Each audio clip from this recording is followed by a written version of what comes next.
All right, all right. Welcome. We've Yep. we've been off the air for a little bit, but everyone, welcome to episode 55. Excited to have Josh Doran on board. Yep. Excited to be here. Always excited to have another Army guy in Yes, the sir. house. Absolutely. Absolutely. Helps me not have to change the flag is my real reason, and then I don't have to see like an Air Force flag or somebody else up there until the next person comes. So, welcome. Yeah. Thanks for having me. I appreciate you having me on and all your hospitality. And yeah, let's get this thing rolling. Right. The funny thing before we started, he's like, I don't talk a lot. So he just breaks that to me 2 minutes before we're about to go live. So we got a lot of questions for you. So if you're listening, we're going to need more questions. So you can send them Josh's way because he said he doesn't, Yeah, I'm not a big talker, so. Oh no. Yeah. And you're on a podcast, so that's not gonna. Yeah, I didn't really know how this was going to turn out, but I figured give it a shot. We'll see what happens. Yeah, what's worse gonna happen, right? Yeah, Be over exactly. in like 10 minutes. Yeah, quick and easy.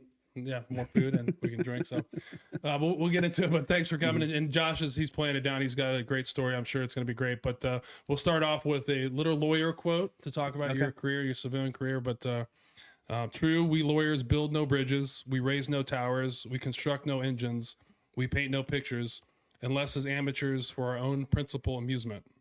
There's little of all that we do which the eye of man can see. But we smooth out difficulties, we relieve stress, we correct mistakes, we take up other men's burdens, and by our efforts, we make possible the peaceful life of men in a peaceful state. And that's by John W. Davis. There's a lot. I'm glad I picked a good one. There's so many great other horrible lawyer quotes. You should have gone with the joke.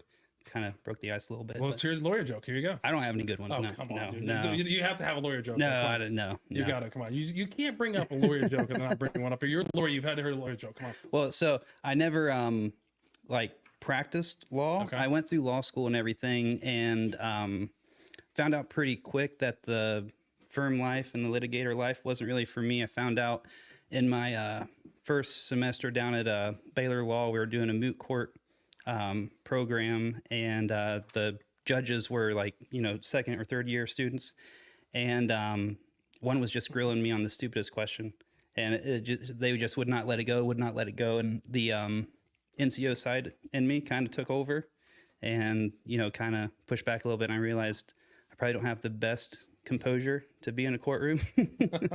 So we can get into the law school. So I ended up going to law school and all that stuff. Did my first year down at Baylor, down in Texas in Waco. And then after the first year, my wife didn't like the distance, and she's in the construction industry as a project engineer. Well, she was at that time. And she was actually scheduled to go down and work on Baylor's hospital in Houston.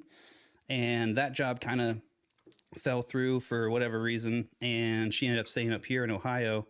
So the whole plan of us going down there didn't really work out. So I actually transferred back up to Indiana State in Bloomington, Indiana, completed my law degree there. And then while I was there, I also added on the master's in public administration for nonprofit management and social enterprises. Yeah, you're bored with law school, so you decided to do something else. Yeah, I don't know. I've always had a passion for serving veterans, and I knew that I could do that in the law, but I feel like the bigger impact day to day would definitely be through nonprofits, and that's kind of how I ended up in the position I'm in now, the job I am now. Man, you jumped ahead quick. You jumped like you jumped like to 2020 fast. I was like, whoa. We're gonna rewind a little bit. We got to get you going a little bit more before we do that. But yeah, he stole all the thunder about being a lawyer. But I think he's just trying to get out of the lawyer joke still. So no lawyer joke. I don't have one. No, I came unprepared. I'm sorry. Oh man, I can't believe I blew that too. I didn't think about it either. God, I gotta make a note to myself. Next time I have a lawyer on. Do we have any good lawyer jokes from the crowd?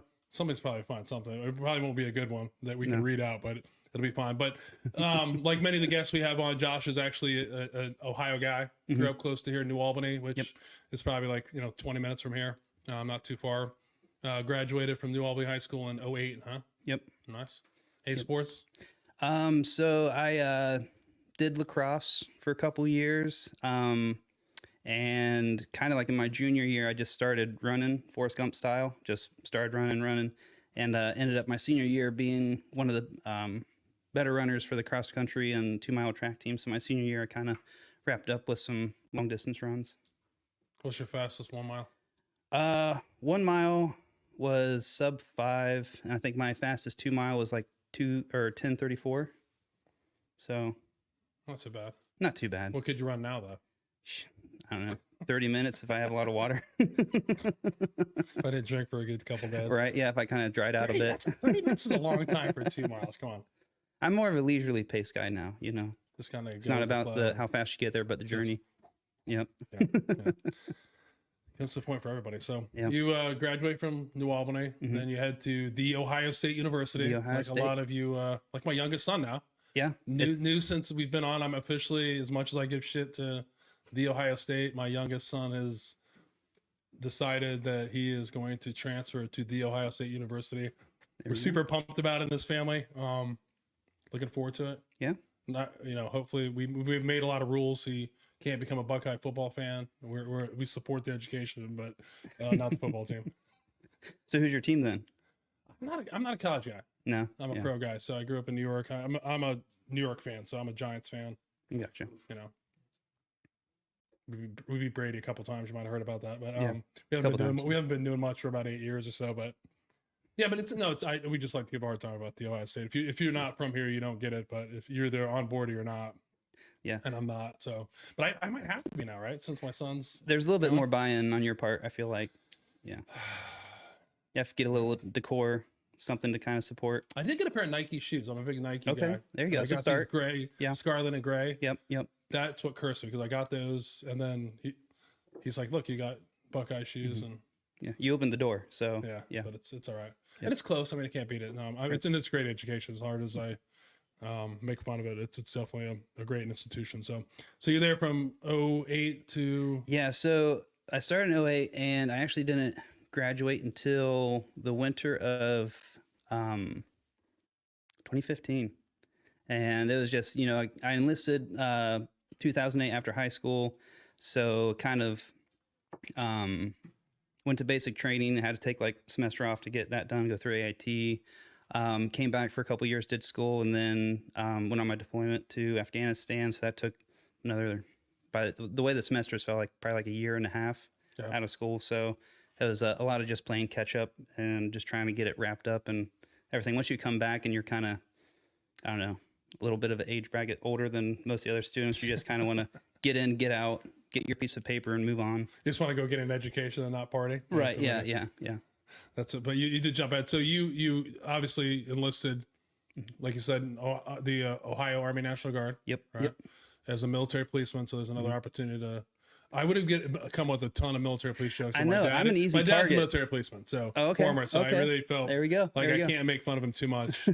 He's getting old. I want him to remember the good times now as he's getting older. So, but yeah, I did blow it. MP jokes and lawyer jokes. I mean, easy. That's low hanging fruit. I mean, but that's not what we're about here on Pours with Patriots. We're about to bring everybody together.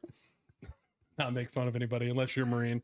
Then we'll make fun of you ruthlessly. So let's go back to that. So you joined in 2008. That process. Anybody in your family military? So my dad, he served in the Navy. He was a mailman, and he served mostly kind of like the Mediterranean, Atlantic Fleet, back around Korean War time.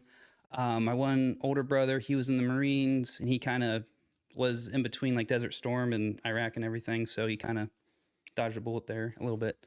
And then I got in 2008, and then I have 3 nephews who also joined the Army. So we're majority Army family. Yeah. So you got them on the right track? Well, no, we kind of all just did it on our own. We all just, had our own little adventure doing different stuff. So, you decided to join the military. What made you decide to go into the Guard and not active?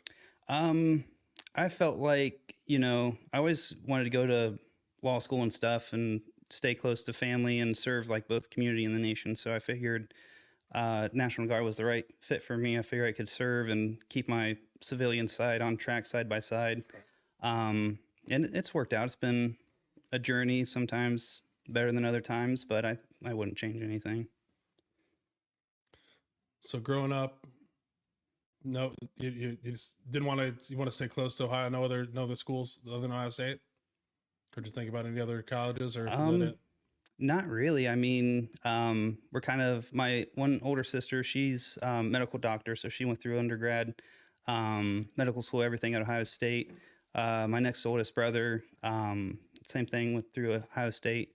Oh yeah, and then so I'm like the youngest of 13, so there's a lot of Whoa. older brothers. He just throws that like that's normal. He's like, by the way, there's a like long, we have to stop. yeah. Like we got to stop and talk. You're the Yeah. youngest of 13 Yeah, yep. siblings. Yep, and pretty much all the siblings that did end up going to college went through Ohio State, so it's kind of like family So, yeah. tradition, I guess. Yeah, Or like you don't have a choice, really. more or less. Yeah. So youngest of 13. How Yep. old's your oldest sibling then? Oh man. Name all 13 of them, or all shit. 12 in a row. How 60? He just turned 60. Had He's, been you see how tuned in. he got help. He's like, oh shit, I need help. Yeah.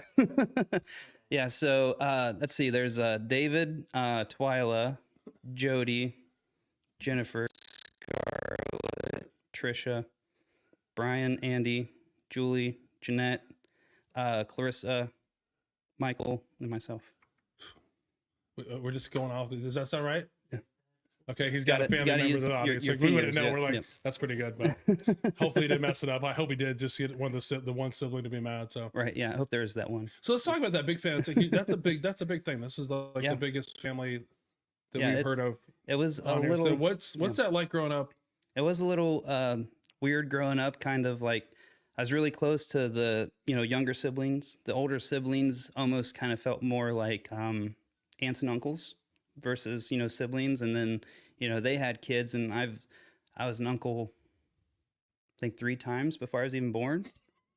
So, being born as an uncle already, your nieces and nephews, you grew up with them, and they're, you're closer to them just like the age. So they're more so, your brothers and sisters versus your actual siblings. So it was a little weird, but yeah. So what did your parents do? I mean, we know what they were doing besides working, but Well, in between, so my dad, he's always been kind of self-employed. After he got out of the Navy, he ran like almost like a Dairy Queen kind of restaurant called Doran's Dairy Delight. It was over in Limworth. Ran that for, I think, maybe 20 or 30 years. He's also been a farmer his whole life. So he used to be really big into Black Angus cattle. And then in the 90s, he switched to llamas. So he went from cattle to llamas. And then, 2000s, he kind of got into the alpacas too. So, now he's 84 and still has about maybe 20 left on the farm, just kind of something he can do and keep him active, keep him moving and everything. But yeah, with the llamas, we used to have probably upwards of over 100 head and everything. So quite a few running around the farm there. so obviously you were helping. Oh on the yeah. farm. Oh yeah. Yeah. Was that the motivation for the big family, or is it? I don't know. We want to say it's that to help around, but it might be other reasons. I don't know. It's something we don't really dig into. Their reasons are their own. Well, yeah, you're like, we're not gonna have that conversation, Dad. Let's just say you needed some work hands on the alpacas. Exactly. Yep. So you grew up working on the farm, then the alpacas and Mm-hmm. Yeah, and then llamas. What's this is the interesting conversation. We were worried that you weren't going to talk about stuff. We may not even get into anything to do with important stuff. But so, what's worse? What's more fun or worse to work with, the alpaca or the llamas? Definitely alpacas. So the alpacas are a little bit smaller, but they're just psycho. They're crazy. They're a lot more skittish. We used to train our llamas to like walk inside the house, and like it was basically like a big furry dog kind of thing. So the llamas are much more laid back, a lot easier to train and work with. The alpacas are a little more just skittish, high energy, very flighty. So yeah, my vote would be for the llamas. Which one tastes better? Well, my dad, he was cooking burgers one night and he didn't tell us. Turns out it was a llama, and they're not like a traditional meat animal. And, we grew up with them in 4-H, and, it's not like at the end of the 4-H season, you sell your animal kind of thing. You just keep working with it year after year because it's not a meat animal. And about halfway through that burger, he told us like, oh yeah, you're eating some llama. So I don't know if I'm traumatized from that or not, but it tasted fine. It's pretty good.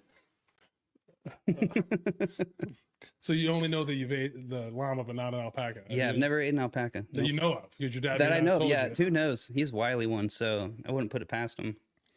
And he's like, well, I won't tell you about that. I think that's worse than like the whole trying to slip in like venison to my family that they don't like it. Me and my wife, like, that'd be rough to be like, hey, you know, your pet. Yeah. Like, how many alpacas did you have? What's the You said alpaca? like Well, so yeah, so he is a lot bigger in the llamas as far as like head count. He had a lot more of them. I think the most alpacas we ever had was maybe 50 or so. But yeah, like when he was full into the llamas, he easily had over 100 head. So what do you have in, like, farming wise? Are you just farming the? So yeah, so what's the point of having like the alpaca and the? So people use them a lot for like their wool. Okay. So there's all kinds of like groomers associations, and you know shear them, sell the wool and everything. Other than that, just kind of breeding. There's pretty competitive like show circuit kind of thing. So the breeding, the pedigree is pretty big. Some people more so with the llamas because they're a little bit bigger, but they're like a mountain animal. So they'll put packs on them, take them camping. They'll haul the gear. And yeah, that's mostly kind of what you actually can use them for. So one more question about that. So Nate, who's in the audience here, he's a huge meat guy. What would you say the llama tasted like? Remind you, it was just like, did it remind you of what type of?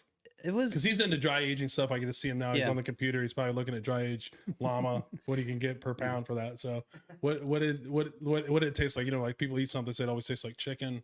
What's your? I would say it was almost like a leaner beef, because there was a little tinge of like a different flavor, but like you couldn't really tell a very distinctive difference. It was just pretty lean hamburger. I never thought we could get shut down by the ASPCA or something like that now, because we're talking like, I can't believe they're talking about eating a llama. I mean, what was everybody mortified when this happened, or what? No, it was just kind of like what happened to happen. There's no going back. Like it happened, right? Yeah. Just finish your burger and then you're done. Never trust dad again. Never. Nope, never. You definitely ate an alpaca. You just don't know it. I feel like so. Yeah. So you decided to stay in the close by, so going to the guard to stay close. What made you decide to be a military policeman?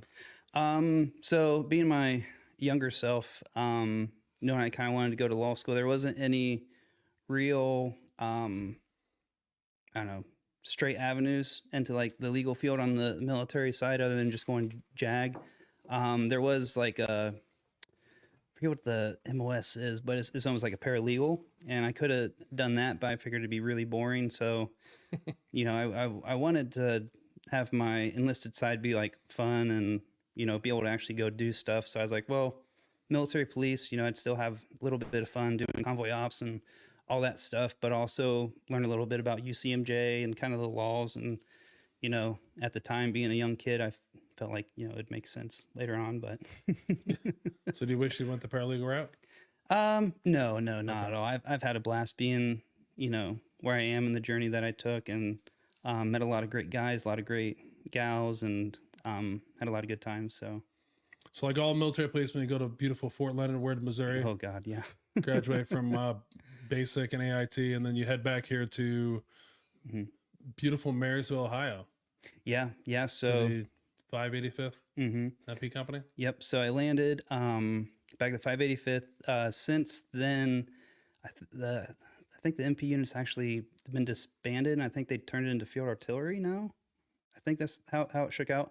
But yeah, it was my first unit. The unit was actually gone, I believe, in Iraq when I got there. So it was rear det kind of situation.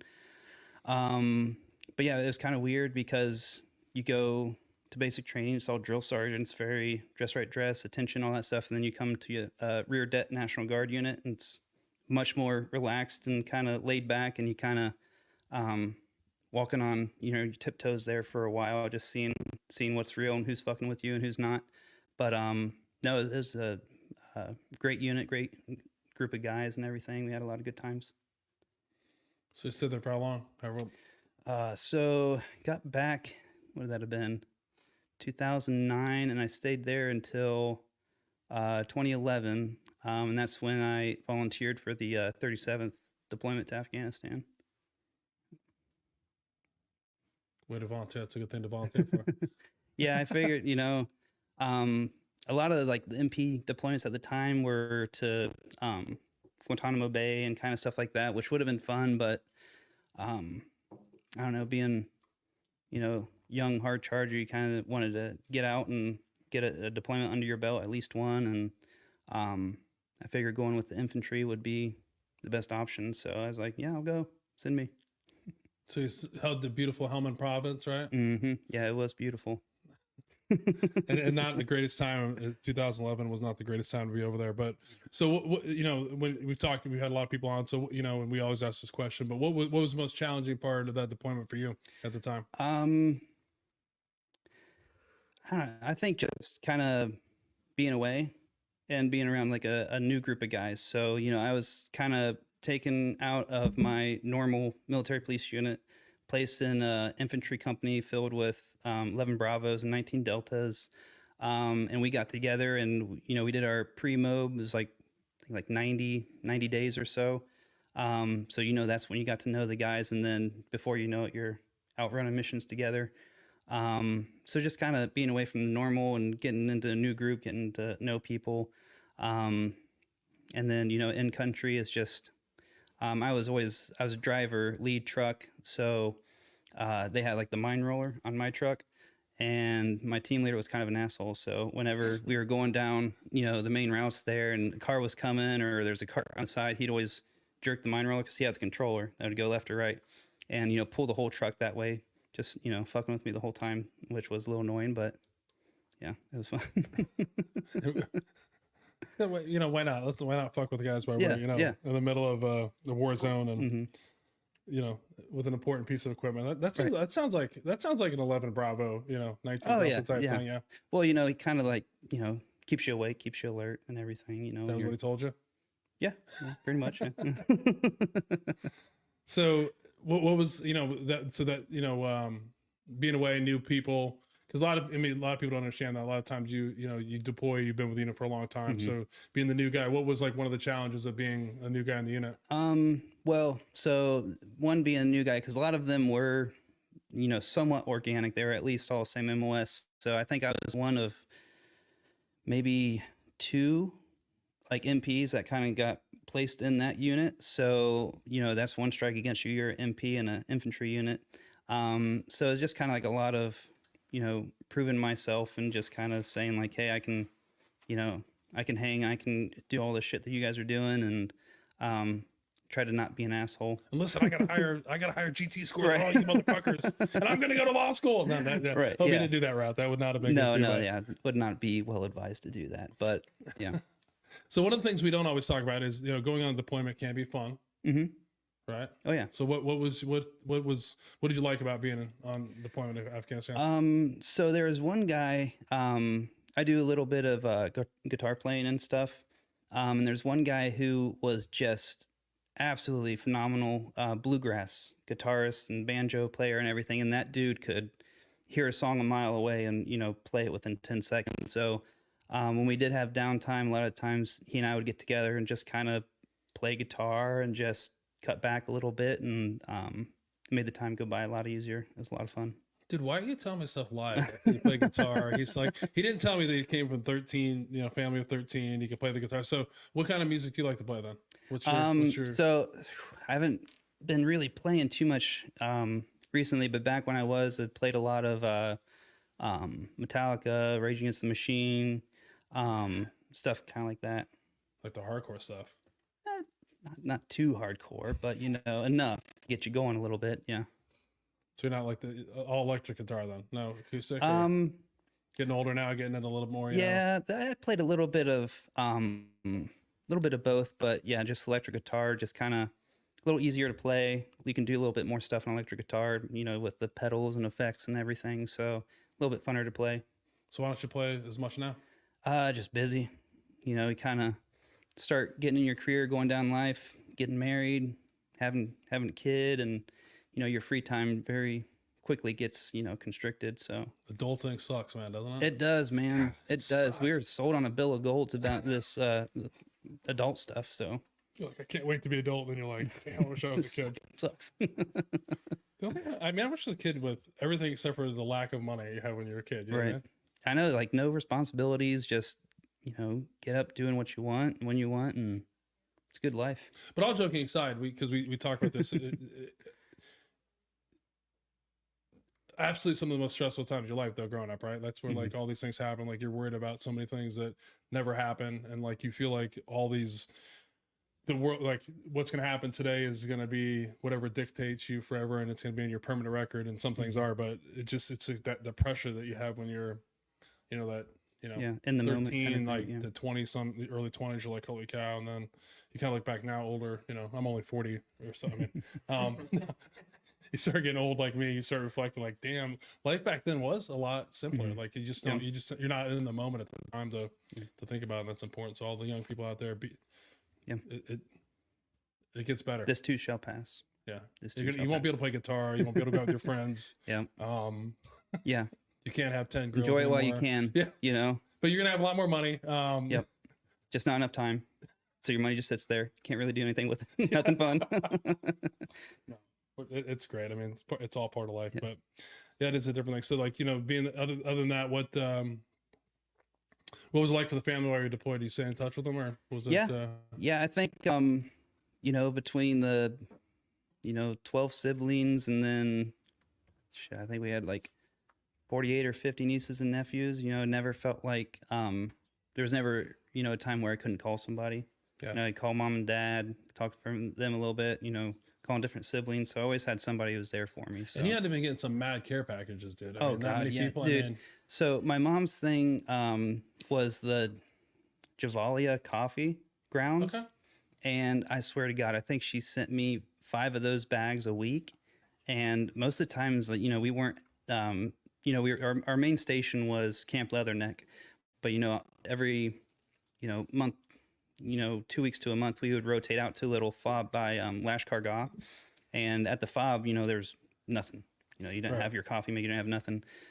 But yeah, she would send that stuff every week. And I think by the end of the deployment, I had like a whole action packer filled with like unopened coffee, and half of it I left with the guys that replaced us. The other half I kind of took home, and I think most of it just, got thrown away. But, God bless her soul. Yeah, we see it a lot. We got a lot of like wet wipes and like sunscreen when I remember like we had this like, we had a small PX at Kandahar at the time, but then there was like a place where you can go get all the people that were donating stuff, and it was like it was awesome because you go in there and it was good because you go in there and see all these people that sent care packages like to whatever service member, and so they put this stuff up there, and if you're not, you'd be lying if you don't start reading the stuff and you're like get all emotional because some like 5-year-old kid is like drawing a picture of some soldier, and you're like, what do you have? And then like I feel like he always had baby wipes, or not baby wipes, but like baby wipes, and then like sunscreen. Toothbrush, yeah, and then like toiletry items. I was like, can somebody just send like Doritos or like gum? But I mean, there was a room that if you ever needed baby wipes, I think half of America's baby wipes went to. It's probably like a shortage back here, all the going to Iraq and Afghanistan. There was a lot going on over there, but there's always something like it was. The care package is a big deal. People don't know that's a huge thing whenever you get something and like definitely like lifts your spirits, gives you a little pep in your step. Absolutely. Yeah, and it is awesome when you get ones from people that you didn't know. That was pretty cool. I mean, not to make fun of what people were giving, but that is pretty humbling when you see some family that's sending a care package to someone they don't know. It's an important thing. They still do that. There's still service members deployed. You can do that in some organizations. We've actually done that a couple of times with some of the guys in our bourbon group that deployed. We just sent them tons of shit. I think one time we sent like 20 boxes, and it was just so much stuff that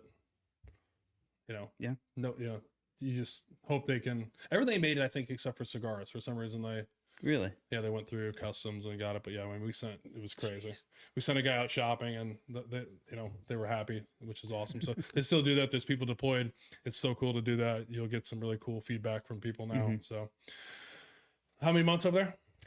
I think actual time in country was like 9 or 9.5 months.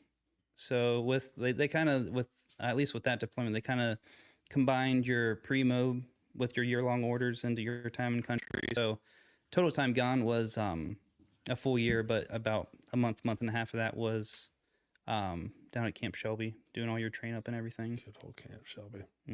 Beautiful place. So you come back 2012, or when did you? Yep. So one thing that was cool about the deployment is we actually activated on September 11th, 2011. So it was like the 10-year anniversary from 9/11. And then, yeah, we got released back home a year after that, 2012. So you come back, head back to Ohio State? Yep. Kind of spent a couple months hanging around waiting for the next semester to start. But yeah, I came back and got back enrolled in classes. And yeah, at that point, it was just a sprint to kind of like the finish line to get all your requirements coming back. One thing that happened while I was gone, they kind of switched from like the quarters to the semesters. So there wasn't a exact 1-for-1 transfer of my credits from, before. So there's a little bit of like redoing some of the stuff already done. But yeah, I was just plugging away, getting all that stuff wrapped up, and then moving on to the next thing. So other than school, you come back from a deployment, 9 months in country, a year gone. What were some of the struggles coming back to Central Ohio? Well, I mean, just kind of the nature of deploying and coming back, you're just hyper vigilant over everything. And, Ohio State is not a small school, ton of people, kind of like walking across the quad there and just, hundreds of people walking by. You kind of overload yourself trying to like analyze everything and look at body, language and different stuff. So it was probably a little bit of a rough go there, just kind of getting used to a safe environment and kind of just telling yourself like, hey, you're overanalyzing things. You're over, looking at all this stuff and, it's okay. Like, you don't have to be so on top of things all the time. So, it took a few months kind of working through that stuff, but, you learn to live past it and kind of move on. Talk to anybody about that at the time? Not really. So another thing about the deployment is, you deploy with your guys in your National Guard unit, and then you come home, and then everybody disperses. All those guys go back to their organic units. And for me, going back to a military police company, I was only military police in that unit. So nobody at my unit had gone through that deployment, even like in a different area. So, you kind of come back and you try to keep in touch with some of your guys, and some guys like to keep in touch, some guys don't, but you just kind of drift your separate ways and everything. So I think if, coming back to a organic unit that had gone through everything, it may have been a little bit more camaraderie, a little bit more kind of support with guys who went through the same thing. But yeah, it's hard just kind of coming back and you're, left alone and you just kind of trudge through your life trying to find your way. So you're still in now. We'll talk about that some more. But now, in one of your roles now, you have a pretty active role. You've moved on. You've matured a little bit here in life. Looking back on that, being a service member in the Army, the Ohio Army National Guard. What do you think they need to be doing better when you have units that come back like that, where you're not in you're kind of a piecemeal unit that they spread out all across Ohio? Like what could they have done better? Well, I think that there's been a lot more programs made available for, soldiers coming back. They had like, the Yellow Ribbon program. Honestly, I think that maybe just me, the personality I have, I didn't take advantage of it as much as, I probably should have. The different programs that are available, I just kind of came back and buried my head a little bit and just kind of a little bit of a loner. So I felt like, reaching out wasn't really going to do much of anything. And I was just, I'll handle it. I'll get through it. I'll kind of adjust on my own and everything. So I think that's more of a testament to my own kind of stubbornness a little bit. But I mean, I think there are a plethora of programs available, and just, if guys are in that situation, I just encourage them to look into the programs that are available, because, a lot of times you hear about something, you may think it's too good to be true, or that doesn't really fit me or something, but, you'll be surprised. Like, a lot of people are out there ready and willing to help people kind of transition back home and everything. Just take advantage of it. So you said you're kind of a loner introvert. Like, what would you tell? Would you give that same level of? Would you do it the same way, or would you recommend that to someone who has the same personality you use, or would you say, hey, kind of get outside your comfort zone, use these groups? What, looking back, what would you say? I would go with getting out of your comfort zone. I just think that people who may be a little bit more of a loner and introvert and everything, people out there do kind of want to help you, and it's up to you to kind of let them. Don't feel like you have to do everything yourself. You don't have to carry the weight of everything on your shoulders. You can reach out. There are people ready, willing to help you. So yeah, I think it's one of the things, like, you definitely probably can do it, but there's no reason to do, don't be hard when you don't need to be. Right. You know what I mean? Don't be stupid. Not saying that that's being, calling don't you be stupid, stubborn. but don't be stubborn. Don't make something harder than it needs to be. That's a good way to put it. So you ready to have our first pour? Yeah, let's do it. You ready? Yep. You sure? Absolutely. This is going to open up the pan. You're not going to throw some weird thing on me now, like play the drums, like something I didn't know about. You should have told me the bio, but I can't get over that thing. Yeah. I can't get over that. That's awesome. So that's crazy. I cannot. I mean, I barely can handle having one sister. So 13. No, I'm kidding. Yeah. So tonight we've had this before. We've had horse soldier before, but not this particular bottle. So horse soldier has 3 different variants. It's I can't remember, but there's a small batch, I think, and then regular bourbon, and then the barrel strength. Horse Soldier is distilled at the American Freedom Distillery, which is located in the distillery is located in St. Petersburg, Florida. It's actually distilled here in Columbus, Ohio. I don't know if you know that. Okay, so he said it wasn't a big bourbon guy, but it's brought up. But it was founded by one of the 3 U.S. Army soldiers that were part of ODA 595, which, if you've seen the movies, I always screw it up. I say 13 strong, but 12 strong. But this basically were the first guys that went into Afghanistan, the first special enforcement detachment that went in there. They've been made famous by a movie. Obviously, everyone's seen the movie except for Nate. But what's great about it, you see on the front here, there's a statue of the horse soldiers. This is actually the same statue that's down at Ground Zero in New York City. But what's great about this bottle, like you brought up, is you see the metal things that it's all forged with metal that was made from the World Trade Center, from the remains of the World Trade Center. So this brand started in 2014. And again, these guys got into whiskey after being special forces soldiers, which I think is pretty interesting. I think I talked to one of them one time, and they said they had no idea what they were doing, but they're kind of figuring out. So they've been around now close to 10 years. Like I said, they're ready. Everything's distilled here in Columbus. They're getting ready to build their own distillery now here in Kentucky and Somerset. So I don't know when that'll transfer over. But what's great about these bottles is every portion of the bottle a portion of every bottle they sell goes to helping maintain the America's Response Monument, which is in Liberty Park at the World Trade Center. So it's a pretty cool thing. So every time you buy one, they're giving money to it. So this one is the Horse Soldier barrel strength bourbon whiskey. This one's 100 what's this one? I had it wrong on there. 122.3, I think, proof. These are not age stated, but they're rumored to be about 8 years old. If you go to the older ones, they are age stated. But this one's mash bill 70% corn. Which is, I think they call it yellow dent corn for this one. It's 20% wheat, a soft red wheat they call it, and then it's a 10% 2-row barley, which is a combination of distiller's malt and base 2-row barley. So, so this is one of your favorites, then, huh? Yeah. So I was down at Fido's a couple weeks ago, and they had a tasting. And yeah, kind of like what you're saying, there's just a lot of really cool symbolism with the bottle, and reasons why they did certain things. And I mean, just being put together by that group of Green Berets who freaking went into a foreign country on horseback. I mean, that story is amazing, and really, they laid the whole groundwork for all the forces that followed. So, really amazing story, and pretty good bourbon too. I was fortunate to have a lot of stuff. My dad was he goes down to Florida, and we got some of the early stuff, which is awesome. The actual age stated stuff. So it's interesting I haven't had this barrel, the non-age stated one in a while, but you guys want to try it? Pass it to those guys, huh? So.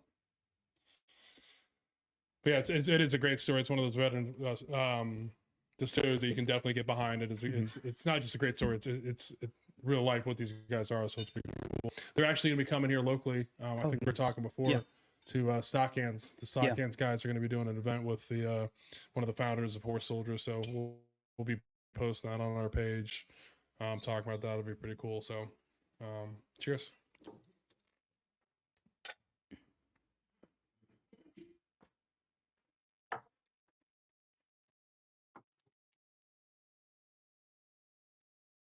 Nice. Got a nice kick. I like it.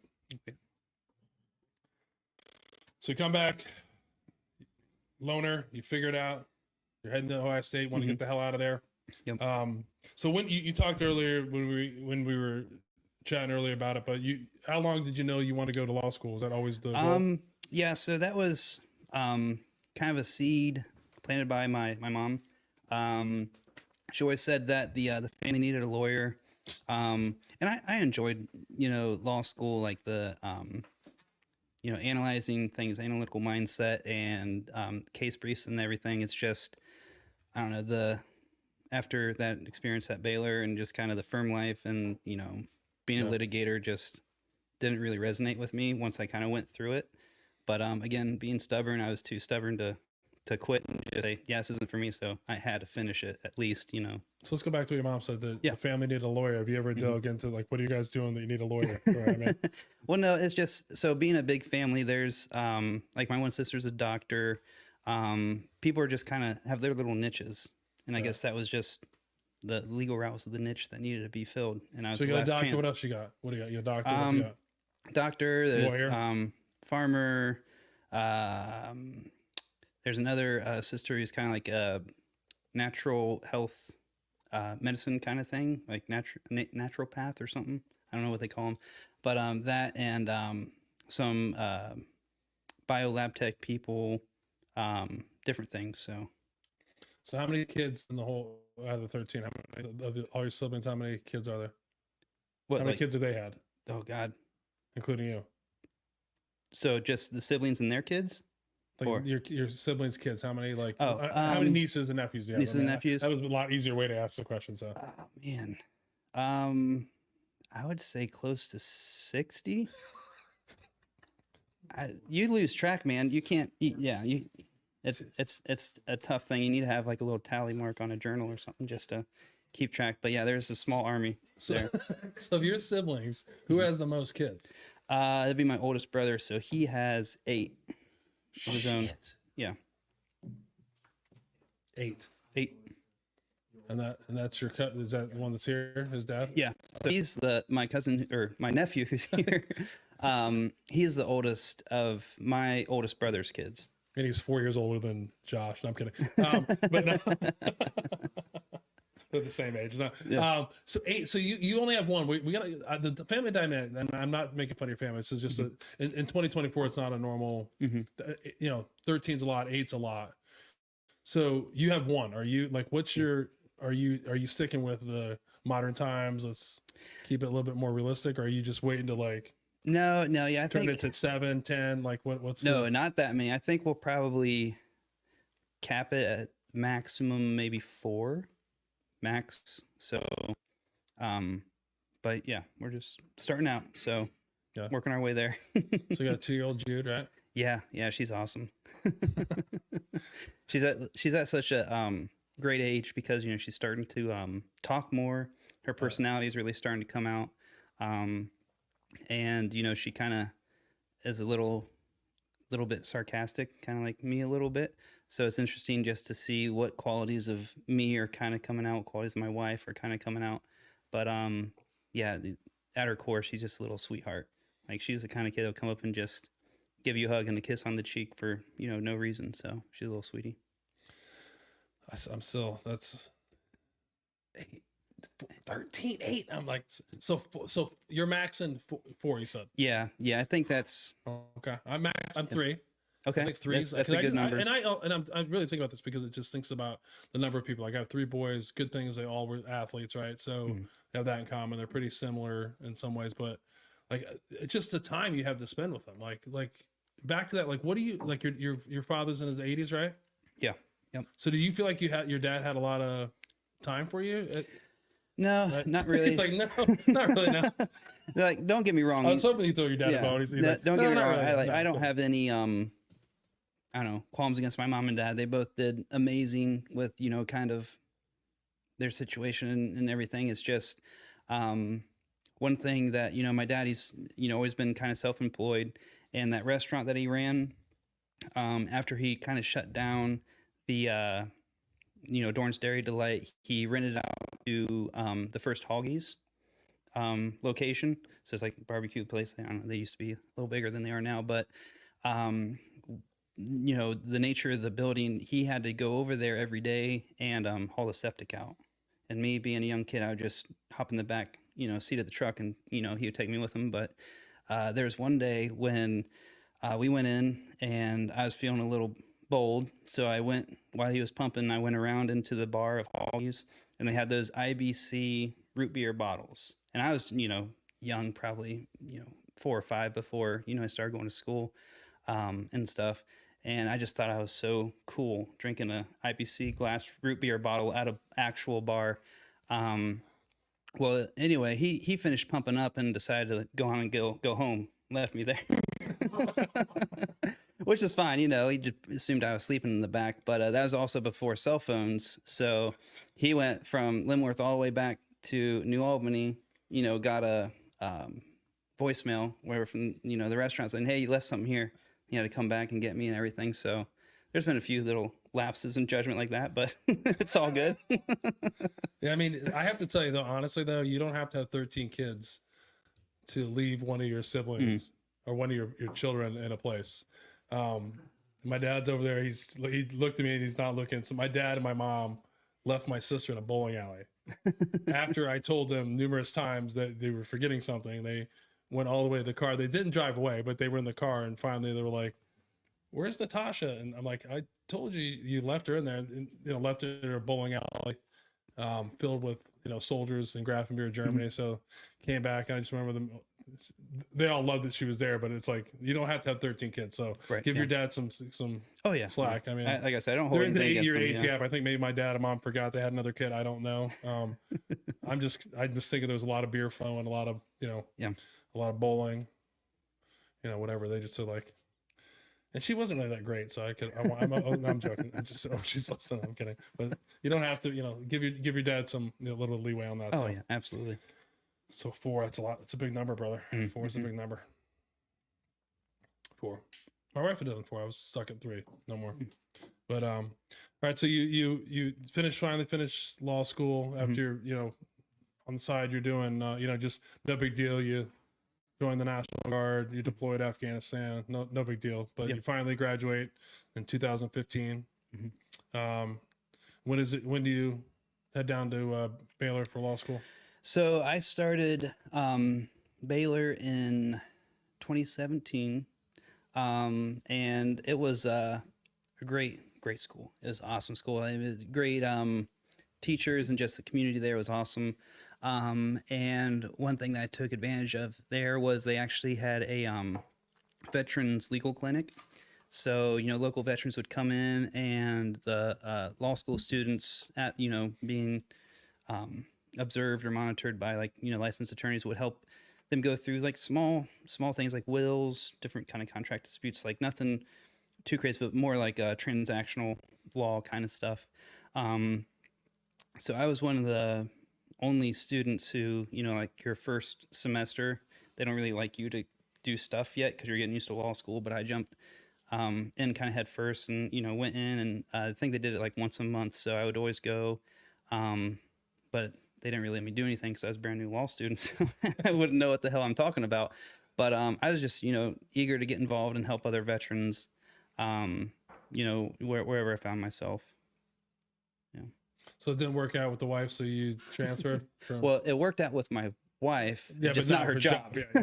I mean, it worked out. Sorry, yeah, it worked out fine for Mariah, but not for the job in Houston. It's a good thing you didn't go to Houston. Houston, my sister lives there, that area. They just got nailed with a really bad tornado. So thoughts out to all of them. But like, it's hot as hell in Houston. Muggy, traffic's awful. Yeah. So yeah, so My dad loves it though. He loves Houston. I love Texas. He does. And, He hates it. I love Texas. Texas is the longest state I lived in. Yeah. I'm approaching. You know, I was stationed at Fort Hood, and then I went back after I got out. Yeah. Texas is great except for the middle of summer. You can't lie. When it's dead summer, it sucks a little bit. I'm a hot weather kind of person. I'd rather it be over 100 degrees than anything like below 40. Really? So, yeah. Yep. No way. Yep. 100%. Wait, get a little older and you'll feel differently. No, I mean, the thing about Texas, if you no one's lived there, yeah, it is hot, but everything is air conditioned. Like there's no place that's not air conditioning, which is great. So if you're a fan of the air conditioner, Texas is for you. I'm a fan of the air conditioner, which is great. But yeah, but I mean, it is not, but it does get cold in Texas. So the wind, depending on where you're at. I was in Arlington, Dallas Fort Worth area, so it gets a little windy. But I'd rather have like a 20-degree day than 100 degrees. Come on. See, I'm not on that boat. Man. Yeah. Man. Come on, Josh. But yeah, Waco's a great city. That doesn't have Baylor's a great university. I can't think of the barbecue place that's there. That's Waco. The big, the gas station. I'm losing my mind. Gas station. Buc-ee's. No, not Buc-ee's. That's the big one. That's the gas station though. Yeah, it is a gas station. It's one of but it does all the meat. I can't think. What's the name of it? Oh my god. Twisted Root. What? Is it Twisted Root? No. Shit'll come to me in the middle of it, but if you, all barbecue. Oh god, yeah. It was delicious. The food there was phenomenal. Rudy's. Oh, Rudy's. Okay. Rudy's. Yeah. There it is. Rudy's. I remember that at the time when I was in Texas, like that was the closest Rudy's you could go to. Besides the ones I think like the original was like close to College Station, and then. But Rudy's is a good one. Do you like Rudy's? Yeah, I mean the food down there was just great. I never had a bad meal in Texas. Yeah. The barbecue's great. Like it gets a lot of rap. I mean, you can't go wrong with a bunch of really good barbecue there. Again, it's not the greatest when it's 105 degrees out. Don't listen to Josh. It's good. It's fine. You'll survive. It's fine as long as you go right for your car. Like there's nothing. But in the middle of the day, like it's brutal. But it could be worse, right? It could be. It's better than 3 degrees. I'll give you that. Yeah. Or minus I'm just 3, maybe. I'm just not a cold person. Like if I have to put on a jacket, I'm not in a good space. But you can always put more on to be warmer. You can't always take everything off. I don't know.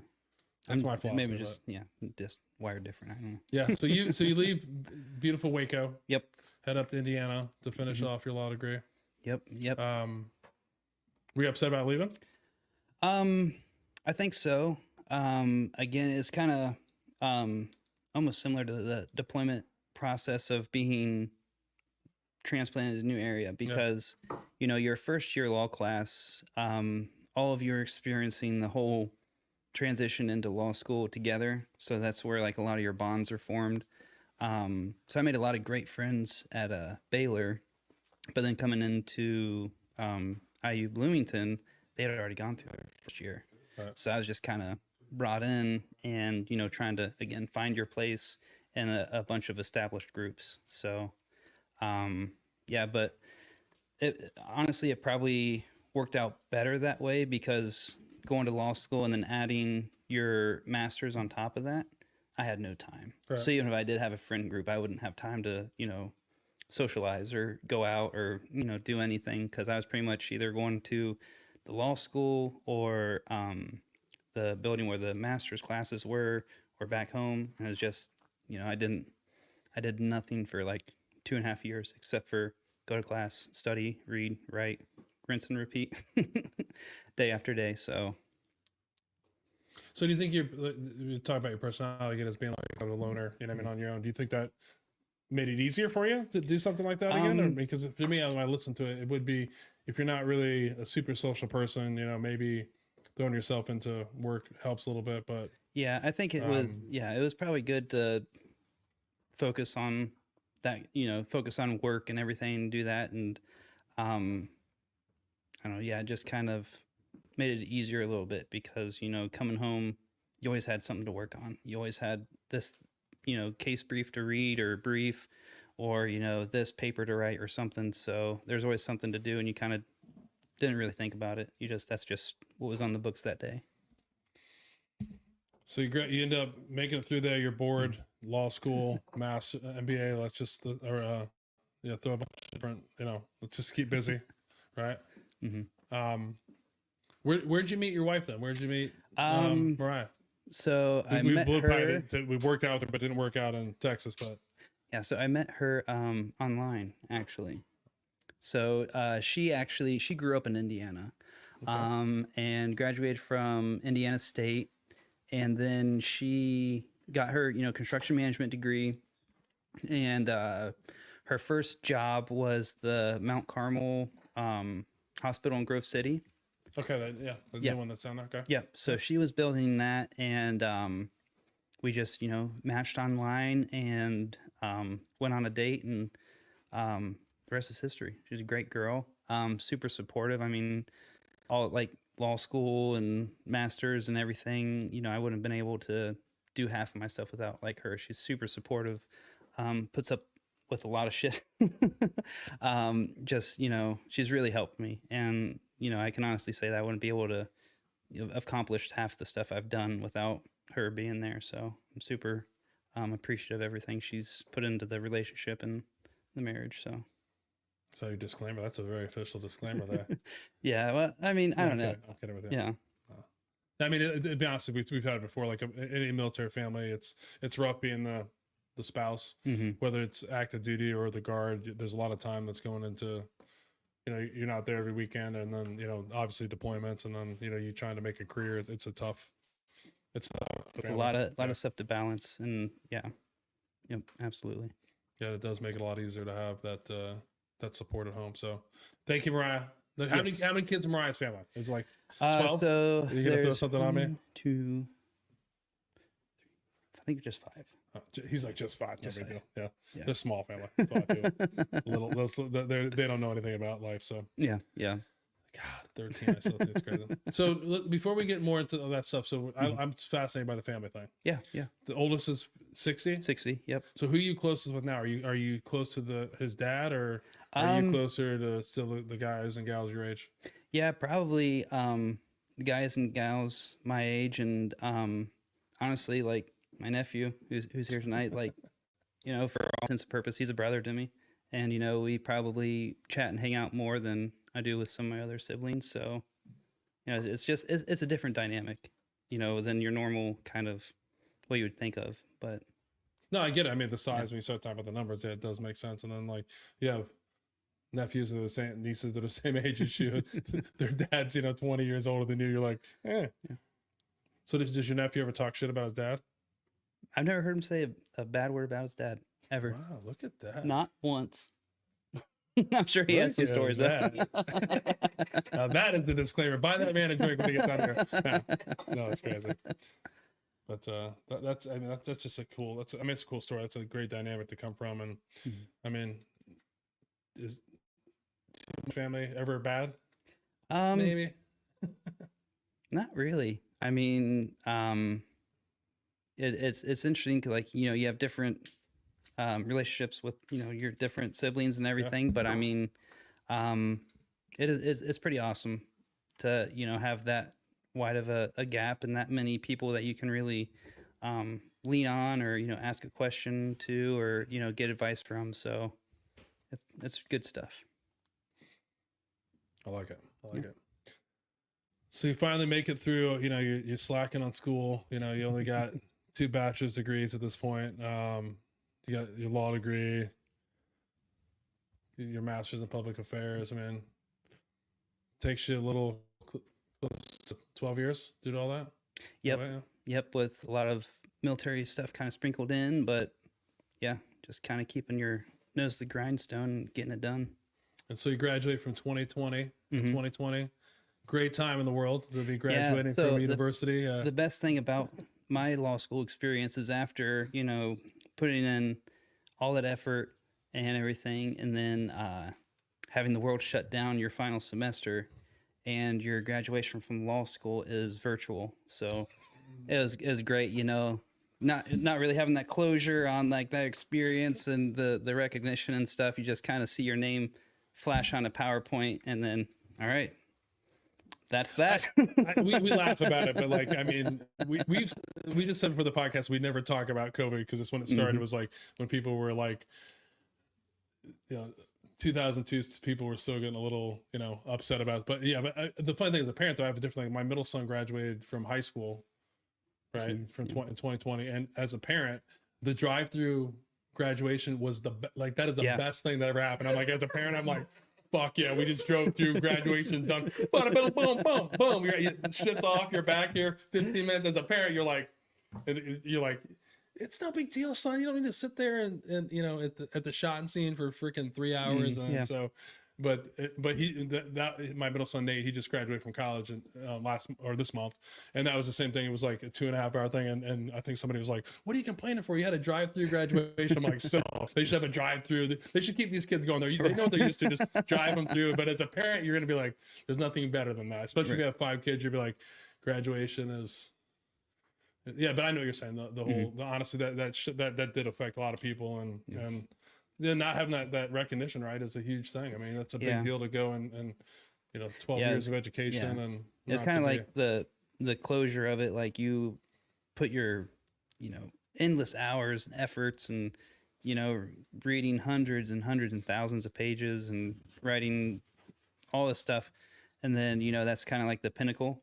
Like the crossing the race line and breaking the ribbon and everything. So, but yeah. But I feel like graduation, when I look back at it too, like I got my undergraduate when I was 9, and then my master's in 13. So like, I mean, you graduated, which is really the important thing. But but it is a ceremony. I thought it was more for like a little bit. It definitely is for good parents. It's for them, unlike me, I guess. But it's to recognize a lot of people. Not just your hard work, but a lot of people that have supported you. Through that. So we got, I mean, you have enough people in your family, you can all get together one time and have like a fake, like a re-graduation, right? I mean, can't you work that? I mean, there's like 70 of you. We probably could. Have like you get your gown on and stuff like that. So so I never even purchased the ground because like what was the point? I'm going to wear it on my living room or something, somebody did that. That's what's even better though. You did a tassel like boop, right. Yeah. I'm sure there's at least one. There's probably more than you think, but we won't make fun of anybody tonight. I missed that opportunity. I can't believe I didn't come up with a lawyer joke. I'm so mad at myself. So now we're talking about lawyer. You're a lawyer now, official lawyer. Well, best lawyer, like you have a doctorate degree. Doctorate in law. What is, not practicing, but best lawyer movie in your mind? A Few Good Men, I would have to say, just because it kind of blends the legal world with military world, and it's just an awesome movie. Non-military like law movie though. Liar Liar, Jim Carrey. It's hilarious. I just watched The Judge. Have you seen The Judge with Robert Duvall and I don't think so. I don't think I've seen and that. Oh my god, what is Robert Downey Jr.? No, I don't think I've seen that one. The dad's like a judge, and Robert Downey Jr. is a lawyer, and his dad gets into some trouble, and he goes back to help him out. Good stuff. Yeah. You never seen it? I haven't seen it. It's on Netflix. It's on Netflix. You gotta check it out. I know what I'm doing tonight, so. Gotta keep you talking. We didn't think. Look, you're already an hour. You didn't think you'd get this far. I know this is benchmarks being made, so. This is the longest you talked before, or what? I mean, 100%. Okay.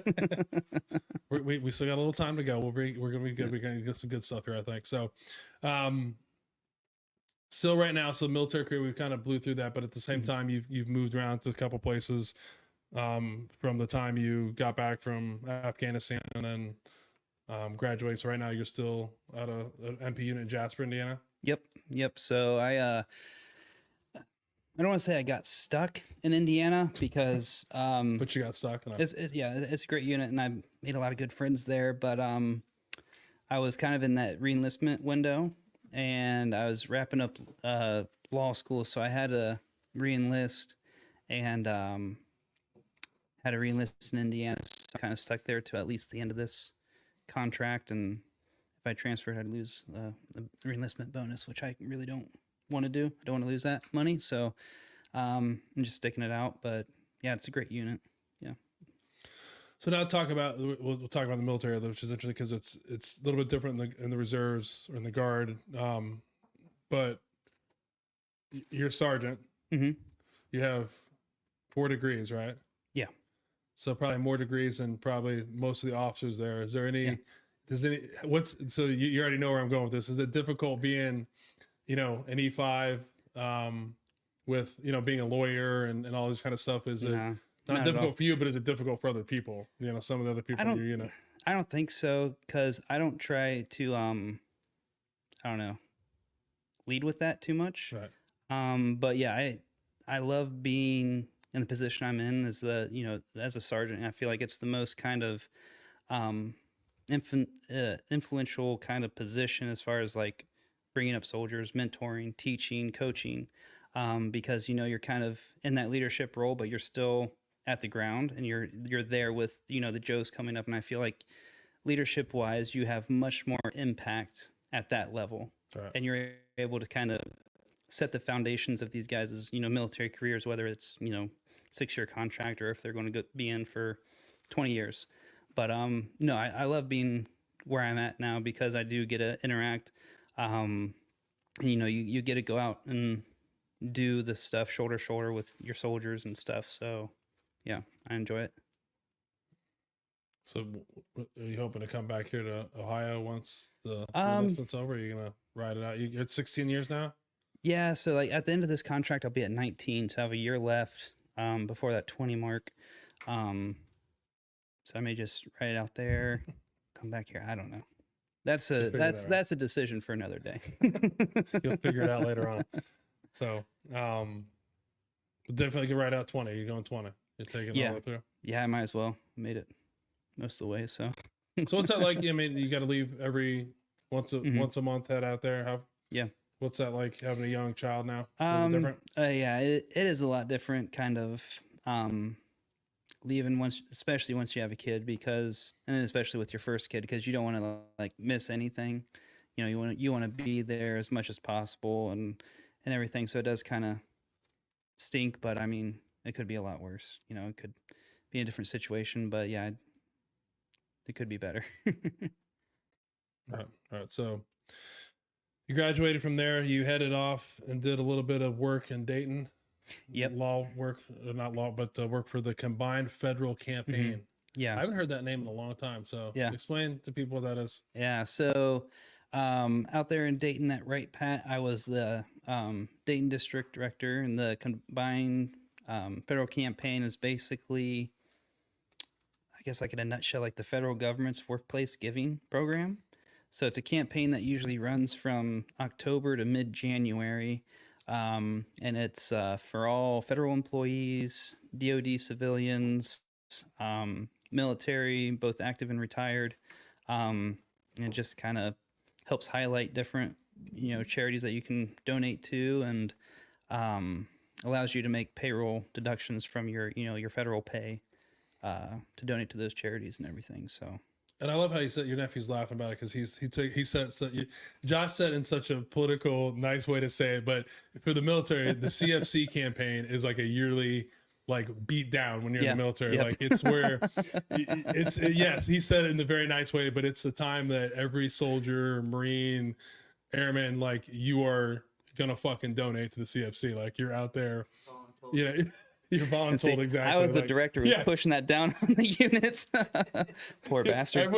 He said so nice. Like, it's your opportunity to give to such charitable federal organizations. But you end up, it's great. You get a big pamphlet if you're in the military, and it's like, you can read through it. It is really cool to see, like, all the different charities. But it is definitely not something where you are, I don't know if it's even legal for them to do that, but you are fucking giving money to the CFC. There's no one I've ever known that said, you know what? Fuck the first sergeant, fuck the commander. I ain't fucking donating to CFC. And guess what? You donated to CFC. It's like, I don't know. Somehow I feel like as a lawyer, you had to look back and be like, what we doing legal here? But it's like, you're not going home until we're at 100%. You are gonna fucking direct deposit from your pay. I don't care how many kids you have, Miller. You better pick one. But it's pretty cool. I mean, it's a great program. All joking aside, you can look if you can find, because the great thing about it is if you do want to get philosophical with someone, they can be like, there's nothing here that interests me, and that's bullshit, because there's something in there. Oh yeah, for everyone. And I mean, if you look through it, it's crazy the amount of organizations that are part of it. And I don't mean to shit on the program, but it is a pretty funny. If you've ever been in the military, you that time of the year, you're like, oh shit. And then you're graded on it, right? As a commander, like if you're I think like so. the people are like, if you're not getting 100% participation, it's like, they're like, this is going to reflect. So you got to find that private and be like, motherfucker, you are given to the Red Cross. You're given to the Wiccans. I don't care who you're giving to. Just fucking fill out this direct deposit sheet. No, give it to your squad there. No, it's crazy.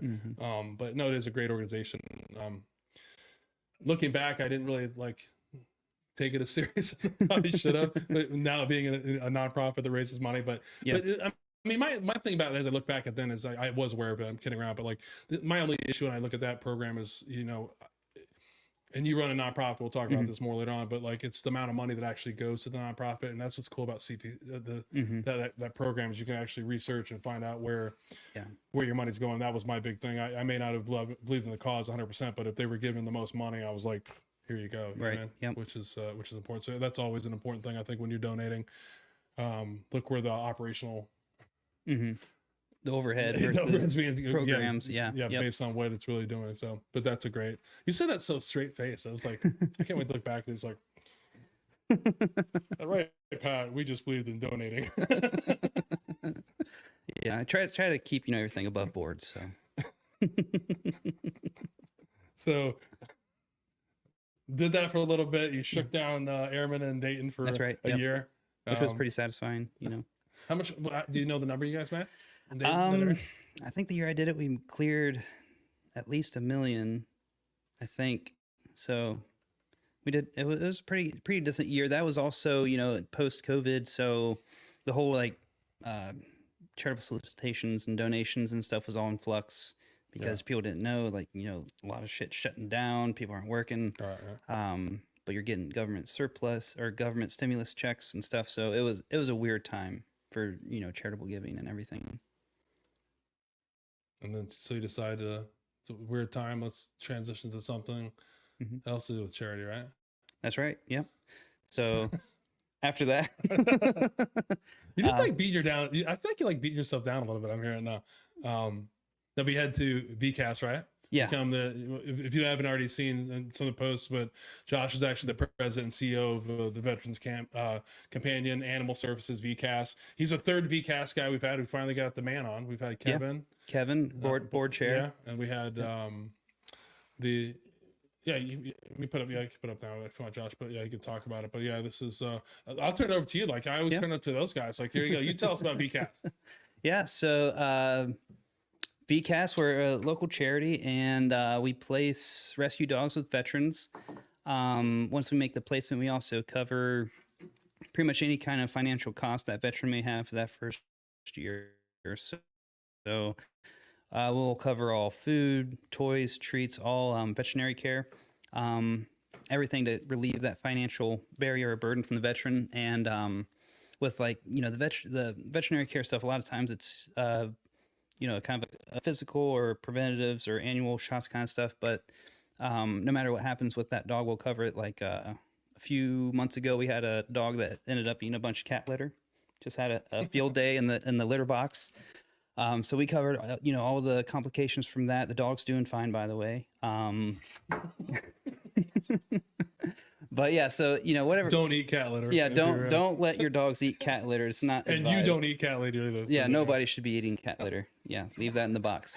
But yeah, so we'll cover the first year of all costs for them, and then the placement veterans are also auto enrolled into our 7-week basic obedience training. So one thing I like about our dog training is that most other places you drop your dog off, they train it, and then they plop it back in your lap. But that doesn't do, pretty much anything for the owner as far as them learning, the whys behind the commands or building the bond between the dog and the owner.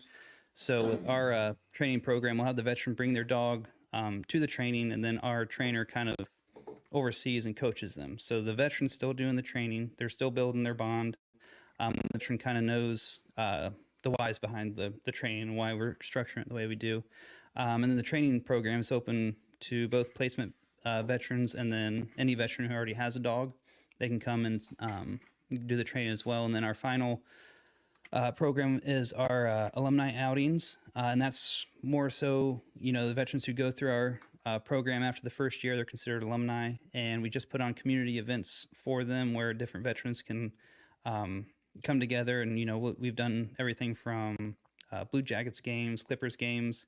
Now we're trying to transition away from kind of like the sporting events, just because the whole idea behind the alumni group is to build camaraderie and community. And if you're at a sporting event, you're kind of focused on what's going on in the field, not to the people to your left and right. So we're trying to have more family oriented events. So last August we did our first veteran like cookout, and it was about 80 people came, and it was the first event that the veterans could bring their dogs. So it was really cool because we placed these dogs years over year, and then seeing them all come back, it was almost like a little reunion of sorts and everything. So it's kind of cool seeing all of them come back. But yeah, and then all of our programs through the placement training and alumni outings, all of it is free to veterans and everything, so they don't have to pay a penny. A big thing, not service dogs. These are actually these are just companion dogs, right? Yeah, okay, and we did that. We went that route because we saw that there was kind of a population of veterans who were falling through the cracks, so to speak, who they don't necessarily have that medical diagnosis required for a service dog, or they didn't want to be stamped with the stigma. They didn't want to go through the whole process of receiving the diagnosis, but they're still dealing with these issues to varying degrees. So when a veteran comes to us, we don't require any kind of medical diagnosis. The only thing we ask a veteran to provide is their Q14. That's just to, confirm military service. But yeah, we found that there's a lot of veterans who may be dealing with stuff, both, service related and just life related, and would benefit from the, companionship of a dog and everything. And I kind of went through the same situation with, my dog when I got back from Afghanistan. Like I said, I was a little bit of a loner, stuck to myself and everything. And then I got a little Lossapoo named Scrappy, and he wasn't a service dog. He was a pretty ugly mutt kind of thing, but he kind of brought me out of the slump, we'll call it. Brought me out of that hole. Helped me kind of go out and do more things with him, because he needed to be let out. He wanted to do this and everything. Just kind of helped give me a little bit more of structure and purpose and everything, and really helped me kind of get back on track, because coming back, I could have easily just not gone back to school and gotten everything back in order and everything. But having that sense of purpose, and he kind of helped me get back on the right track and get everything back in order. So, and that's what we try to do with veterans who may benefit from the companionship of a dog and everything. And I don't know, dogs just have a innate ability to kind of cheer you up, brighten your day and everything. I mean, coming home to a wagging tail, you can't really complain. Yeah, I gotta give you guys my dogs and see if you can work them out, because it's the exact opposite. I mean, I feel like they're. Oh, is it? Oh my god! No. Yeah, that's why you guys come in the basement. Like, everyone's like, "Why does he make me come around the basement?" It's my dog. It's awful. But no, one of the big things, like you did say a lot in that thing, and it is true. Like there's definitely a stigma with the service dogs. So like if you are a veteran out there that you are having issues, talk to people. Fuck the stigma. If you need help, it's okay. Yeah, there are absolutely. organizations that have, do offer service dogs, and I do understand that people don't want to get that label. But if you need it, you need it, and like if you qualify for it, use it. But yeah, it is great to see VCAS where that person that's doesn't want to deal with reality can kind of get a partner that can help them. Like you Absolutely. said, lift them up, lift their spirits. So it's pretty awesome. So before we dive more into VCAS, are you ready for another pour? Yeah, absolutely. You've been ready? Oh yeah. He's like, what is Che doing over here? I thought we were talking about It's getting a little we're parched. supposed to be talking.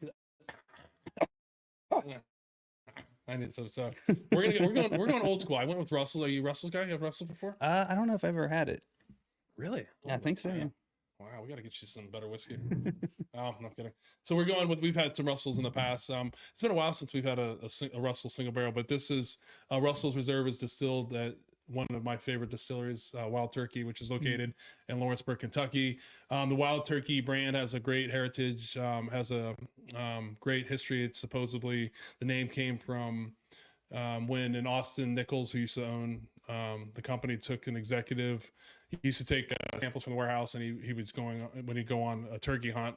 And this was in the 1940s, and he would give it to all of his friends and stuff. And every time he would, they'd have these hunting things. He'd say like, "We need to have some of that, wild turkey bourbon."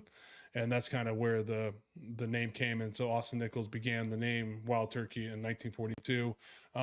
It's home of probably the oldest living like legend of distilling, Jimmy. Mm-hmm. So if you're a big bourbon fan, you need to go down there now. Like Jimmy's getting up there in age, but he's at the distillery, especially in the summertime when it's nice. He's there to sign bottles, take pictures, talk to. He's, if you're a bourbon nerd like me, it's a fun thing to do. But what's great about that is his son Eddie's a master distiller there, and also now his grandson Bruce is helping with the process there. But I think Jimmy's at 65 years or 66 maybe years of being the longest tenured active master distiller in the world. So it's a great accomplishment. Wild Turkey, like a lot of other brands, was sold off. It was purchased in 1980 by Bernard Bouchard, and then it was actually in 2009 was bought out by the Campari Group, who still owns it. Russell the Reserves program started around 2013. It was to honor Jimmy and his son Eddie, and then they started the private barrel program in 2014. And these are some of the greatest bottles in my mind. 10-year bottles. Used to love the price. They're Campari a lot better 2 years ago, right, when they were 59 or 50, 54, 55, dollars. Now they creeped up, but here we are going to have, a little bit lower proof than what we had before, but a couple years older, but hopefully enjoy it. I think you'll like it. If not, shame on you. I should have prepped these before. I'm having a hard time opening this up. Need like a little I cutter. know, a little knife going or something. It's more suspense here. As long as I don't spill You're it building on myself. anticipation. Oh, there we go. All right. Hand your glass over there.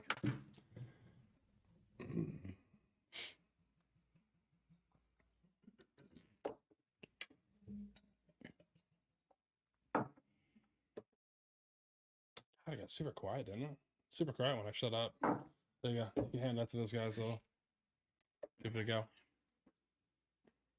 But yeah, that one's like, flip it over there. You can read it too. Yeah. So the other thing I didn't talk about, I didn't put in there as we talked about it, but like I said, this is 110 proof, 10 years old. Mash bill is a classic Wild Turkey mash bill, which is 75% corn, 13% rye, and 12% malted barley. We didn't get into the nerd stuff about that, but on the back of the bottle it shows like what warehouse it's in and stuff like that. So a lot of the bourbon guys geek out about that. He's like, Josh is over there super excited. Can't wait to get somebody's up. But yeah, what do you think? First time Brussels? Yeah, it's very smooth. 410 proof, you can't beat it. 10 years. And also, if you don't like Wild Turkey 101, we can't be friends, but I think Wild Turkey is iconic. We got some good old Wild Turkey in this basement hidden somewhere. Maybe we'll find it tonight. Maybe we won't. Who knows? Do a little turkey hunt. We'll find it. So let's go back. So it's one thing, we did blow through what you're doing now, but I have some more questions. You said I have questions ready for you, so I'm ready. Yeah. So in your bio, one of the interesting things about your bio, you talked about your willingness to serve, and you can see just from the time we talked here now that you did definitely have your focus and attention is to serving veterans and stuff like that. So what made you decide to come on as the president and CEO of VCAS? What really made you stand out about that and other organizations that were out there? You had that big flyer from CFC, but what drew you to VCAS? So like the thing that kind of put me down the nonprofit path, that kind of piqued my passion and interest in it, was when I got back from Afghanistan, going back to Ohio State. I applied and was hired or appointed as like a veteran community advocate on campus. And kind of having Scrappy, my dog, kind of helped me start the wheel rolling. But serving in that capacity as a community advocate really, awakened that passion to serve others. And just for me, just when I make myself of service to others, it just it makes you kind of forget all of the crap that holds you back. making yourself available and, helping other people. Just that's what really pulled me out and got me really on the right track. But with that program, I was put in charge of the rec sports kind of department with the Office of Student Veterans, and we kind of just helped develop different programs for disabled veterans to make sure, like, if they did come to like the RPAC or other workout facilities, they had like the equipment needed so that they could still work out even with their injuries and everything.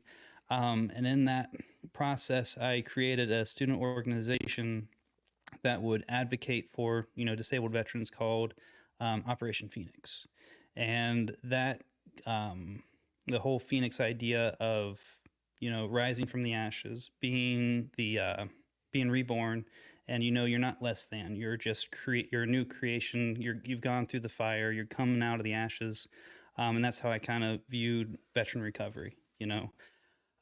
So I got that started with about a month left before I graduated. So I think it kind of fizzled out on campus. I handed it off to somebody, but it was just too new, so it kind of fizzled out. But I took that whole idea through to law school, and then kind of developed that into an organization called Phoenix Ranch, and continue to develop that through my nonprofit studies at IU, and basically developed a startup plan for a charity that would create, tiny homes for homeless veterans to help give them independence, identity, and purpose. And it would be a ranch model, so they would, have animals there for animal therapy, and also that purpose of waking up in the morning. I have to go and take care of this. That's my purpose. I need to wake up and get it done.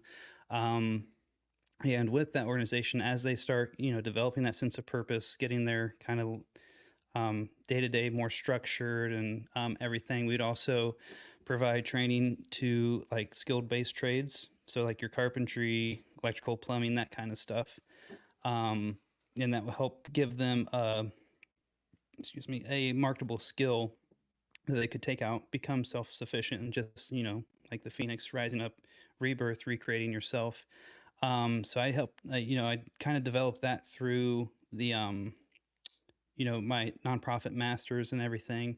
And that's kind of my vision, creating that, and got involved with VCAS because, I'm still able to serve veterans, but I'm able to get kind of like that real world experience in the nonprofit sector while serving veterans. And I'm a huge dog guy. Like I said, Scrappy definitely kind of helped,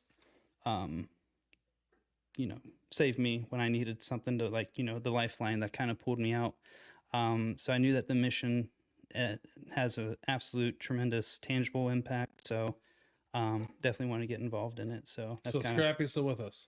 Oh, absolutely. He's a 10-year-old. I was old sure. man. I was like, Shh. Who's gonna be the guy to ask about Scrappy? It has to be me. Like, yeah, like, oh, no, shit. he's still around. He's a little spunky, still, his old Scrappy self, but he's about 10 years old now, so he's getting a little older, but yeah, he's still kicking. Does he still like to go out? What's that? He's like go and hang out with people? Is it just No, he hates people. Oh, he hates so people now? yeah, so like with VCAS, we go to a lot of events. And I have another dog named Lucy. She's a golden doodle. She doesn't have an enemy in the world. Everybody's her best friend. So when we go out to events, she does great. Scrappy went to one event and tried to go for a guy's ankles. So I think I know. I have a Scrappy. His name is Rudy, but we have one. Yeah. The grumpy old man mentality kind of thing. Yeah, he's not old yet. He's still young. He just thinks he's like he's an asshole, but he's all right. I guess he's our asshole, right? Yeah, the same with Scrappy. He's my asshole, but yeah. So he's still around, but yeah, he doesn't go out to the events with us. They're like, listen, he's a wild card. He's a you wild cannot card. bring Scrappy to any event here, Josh. All the board members are telling you like the one incident, Mm-hmm. You can get insurance for that, though. I recommend not getting out. Yeah. The whole insurance for the dogs is all because of poor Scrappy. Yeah. But, so does Scrappy like Jude? I mean, he's terrified of her. He's terrified of her because Jude loves Scrappy. And it's crazy because Scrappy just always runs away from her. But yeah, Jude absolutely loves Scrappy. She always wants to go up to him and try to give him a hug. And he kind of just like squeezes out of it and just runs away. Evades. He's like, But yeah, I feel bad for Jude because, you know, she doesn't necessarily quite understand, but yeah, she loves him, and he just keeps denying her love, kind of thing. So I mean, he's getting old. I mean, 10's Yeah. old for a small little dog, right? yeah, he's getting up there. We had one of that. We had Fred. He was like, that was a Japanese chin. It Gotcha. was the same way. He wanted to love on you, and he wanted to, but otherwise he's like the same way to be like, I'm out of here. Yeah, I'm good right now. And the little dogs can just disappear. You don't know where they went. You're like, Right. where are they at? They're, like, they're hiding under something. So you're at VCAS now. So I liked your like you talked about the program we talked about. Did you like try to get that off the ground at all, or was it just kind of thoughts? So yeah, so I took over BCAS in 2022, August of 2022, and it's been around since 2013. And the organization made their first dog placement in 2018. But yeah, the past couple years have just been phenomenal. So like in 2022, we made 10 dog placements, and we just had our gala last weekend, and we counted from the gala in 2023 to this gala, we've made 20 or 21 placements. So we've, you know, doubled our number of veterans per year that we've kind of been helping, and it's been awesome, just, you know, having that much more of an impact. And, you know, going to the placement days when you get to bring the dog to the veterans house and just seeing kind of like that instant bond, and just seeing like that joy on the veteran's face and everything, it's awesome. It's 100%, you know, a worthwhile thing to put your time towards.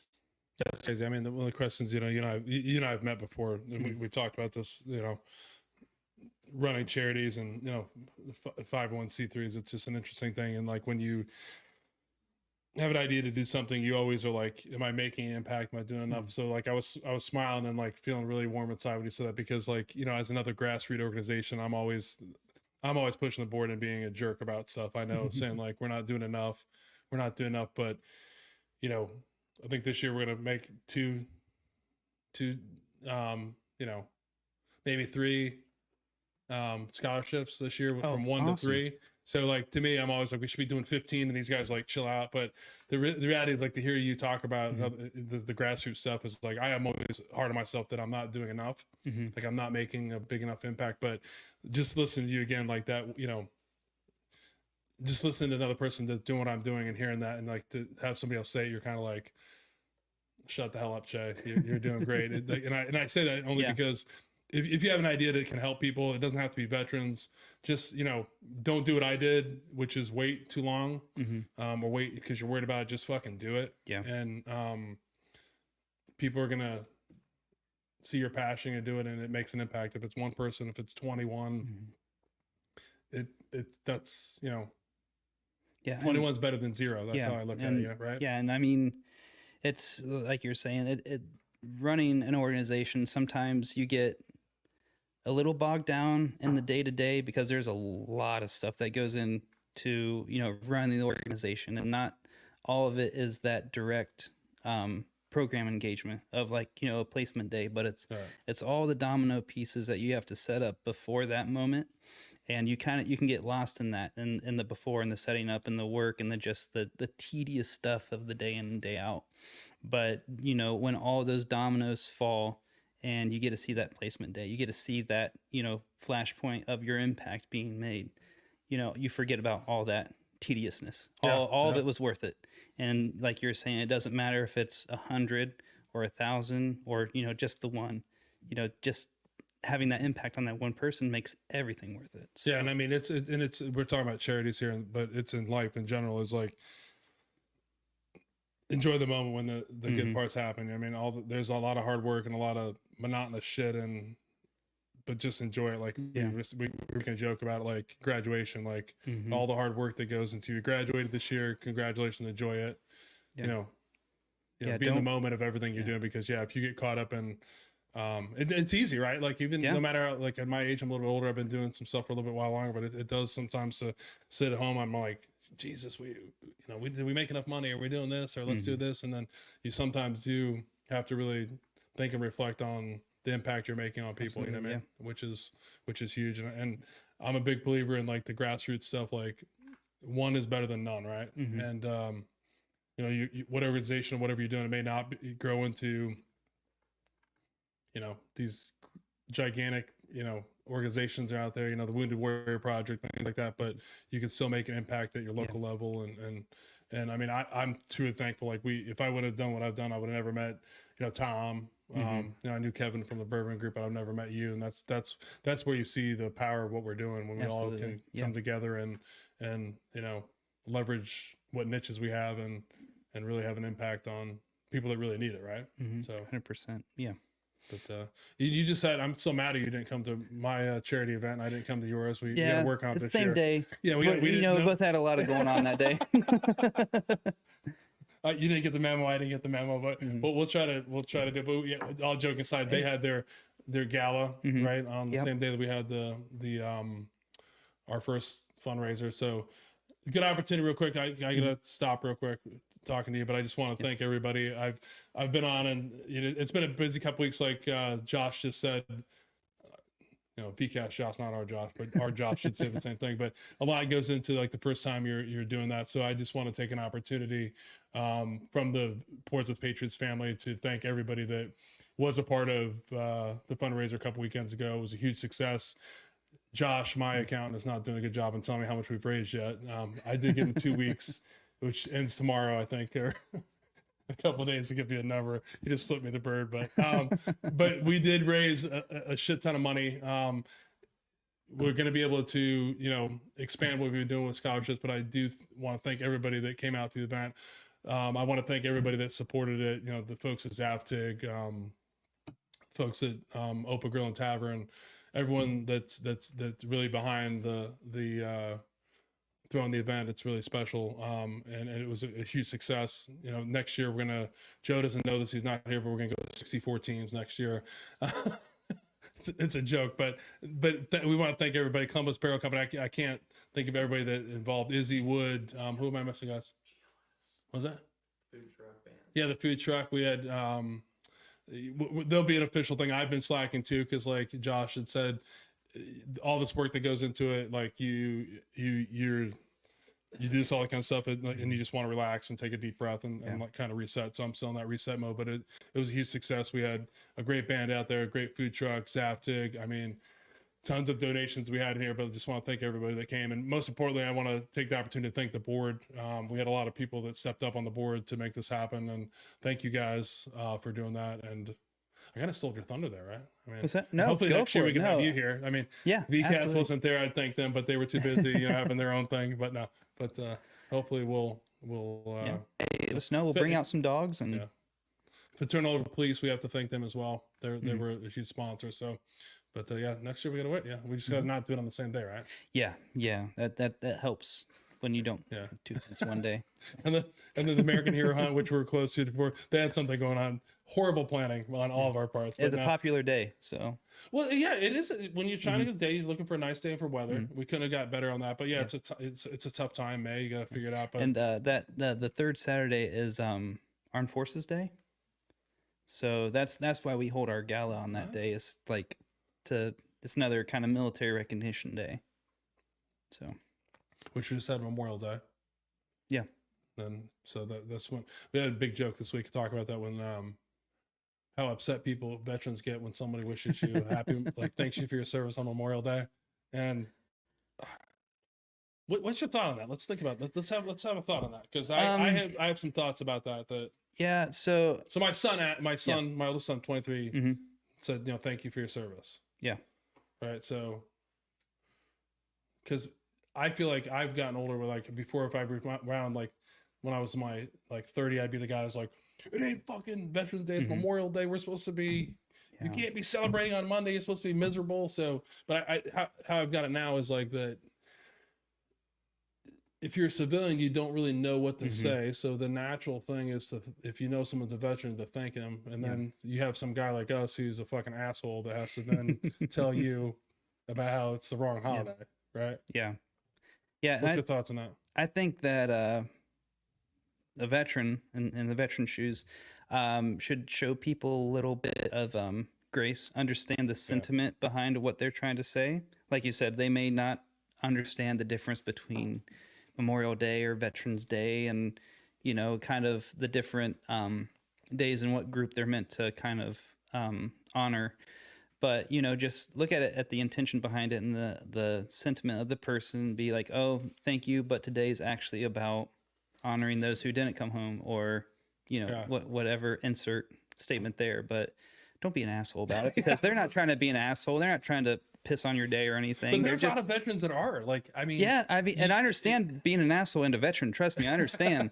But just have the understanding that they mean well. They're not trying to be a dick. They're just trying to show their appreciation for what you did do for the country. And that's how I feel about it. Truth. Yeah, it's the truth. I mean, the big thing is don't be an asshole, which is like pretty good statement for like anything in life, is don't be an asshole. It'll get you a long way if you don't be an asshole. It just believe it or not, sometimes it's fun to be an asshole, but it doesn't really help you a lot. But but I look at it, it's like really hard. Like I thought about this year a lot when it was coming down, because even like like for my sons who know me, like what do you like, how do you lead off that conversation? I think they know, like, but how do you if you're not experiencing that, it's very, you just want to say something, but what is the right thing? Some people are never going to say the right thing, right?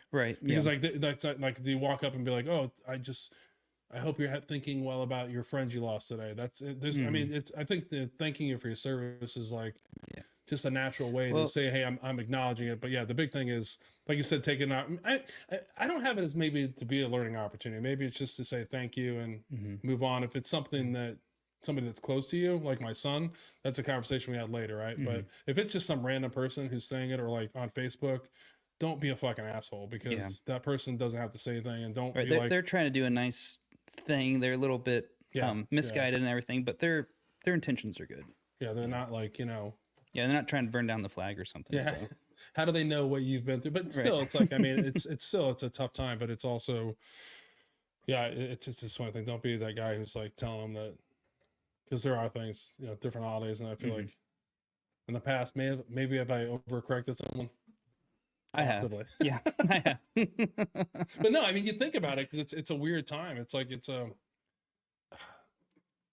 the thing I get that part. The other thing, when the veterans get on there and like, they're like, oh God, you shouldn't be happy today on Monday, you should be miserable. That's bullshit. Like, I mean, you can't be mad at somebody, some 25-year-old kid who's getting the day off. Yeah.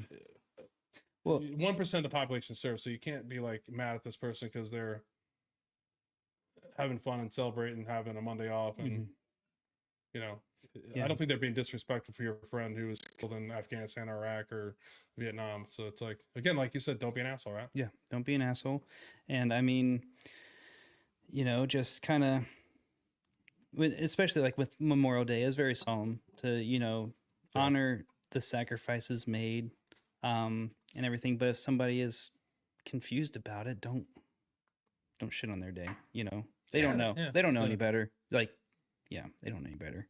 Yeah, and you shitting on them is not going to make you feel any better, or make them feel better, because they make you feel better momentarily, but then Scrappy comes along and he'll go straight for the ankle. So watch out. That's crazy. So how was your guys' event? Good.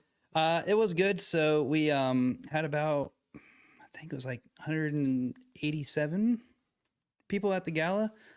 We had 2 more tables than last year. We had a couple of our veterans come up and give live testimonies and everything. Cool. So a lot of people really enjoyed that. It was down at National Vets Memorial, so great venue. We were scheduled to have it on the roof, but there was like a 5% chance of rain, so we ended up having it in the Great Hall, which was kind of a blessing, because it ended up not raining. It was a beautiful day, but that roof was cooking. So if we did have it up there, like, everybody would have been toast by about 7. So we kind of dodged a bullet there. We were that whole thing up. Yeah. Read the wheel when you're doing a outdoor cornhole tournament all year, look at the weather, you're like, oh my God, never giving a fuck about the weather, Mm-hmm. except for baseball, when I was hoping like a tournament would be rained out, so I didn't have to go to like Dayton or like my kids. It's the only time you're looking at like by a minute, but it was a beautiful day in Columbus. It was, yeah. Yeah, but the museum you're talking about is if you haven't been in Columbus, you definitely need to check it out. They're doing great things there. So let's get a little more deep. You said you want more questions, right? Yeah, let's go. Go for it. Sure. Yeah.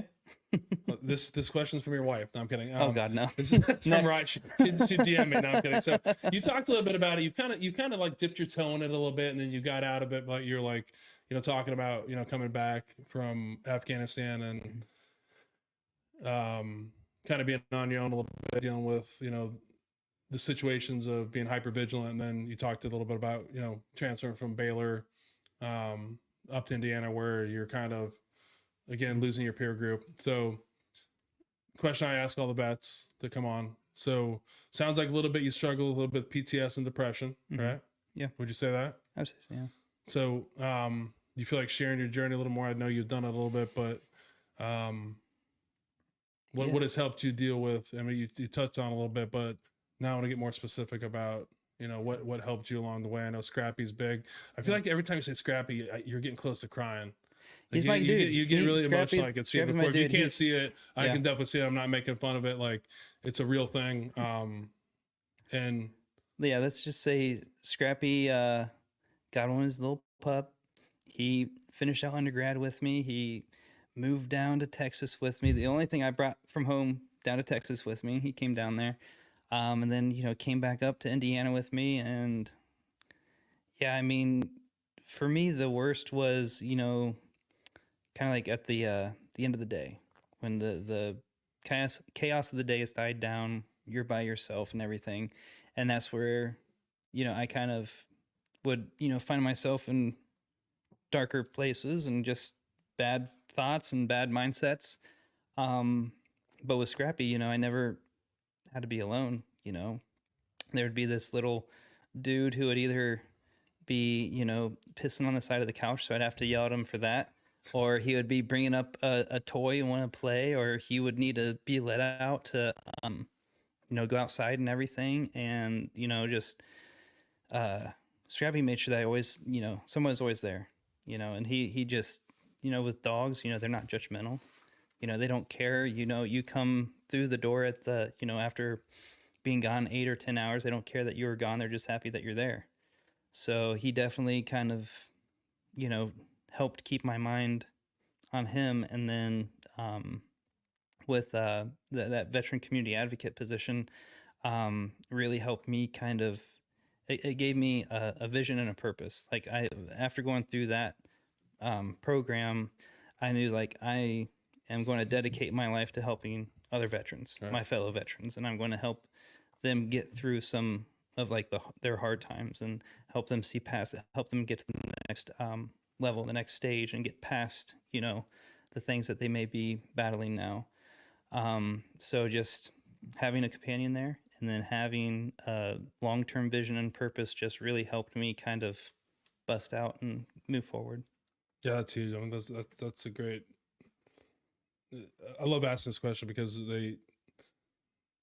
there's a lot of like different answers to it, but they all have the same thing. The one is you can't do it alone, right? Mm-hmm. If you think you can, you're fucking wrong. And then like I love the vision and passion.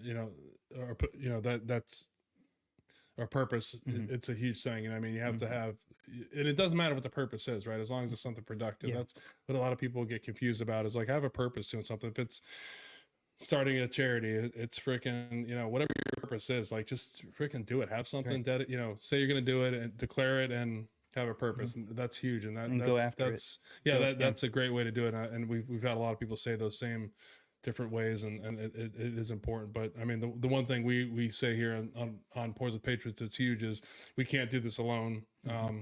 If you think the right way is to do it alone, check the numbers.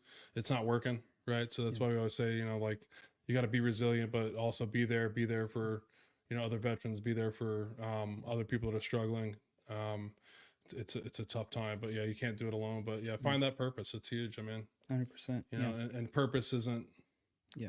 Purpose making doesn't have, money. It's yeah, not, it doesn't have to be it's, some purpose isn't like I'm gonna make it. Yeah, it could be, kinda maybe it thing. is for you, Yeah. but Yeah. yeah, it's something that, like you said before, gets you out of bed, like gets your juices flowing. Mm-hmm. As long as it's productive, it's not like Right. you're going out and become a drug. I want to be very clear that my purpose is Yeah. not to become like an international drug dealer. Yeah. Something Yeah, like that. there's but good and bad. There's a line. We have a lawyer here, like good purpose, productive purpose. Jail time purpose. You want to stay away from the jail time purposes. They could be a lot more fun, but they're not really gonna. Yeah, work out short term for fun. Yeah. you. Okay, so let's do some more questions. We got a few more minutes. I want to get more into the mind of Josh though. So. Okay. So do you listen to any other podcasts? I do. Have you ever heard of Mark Driscoll?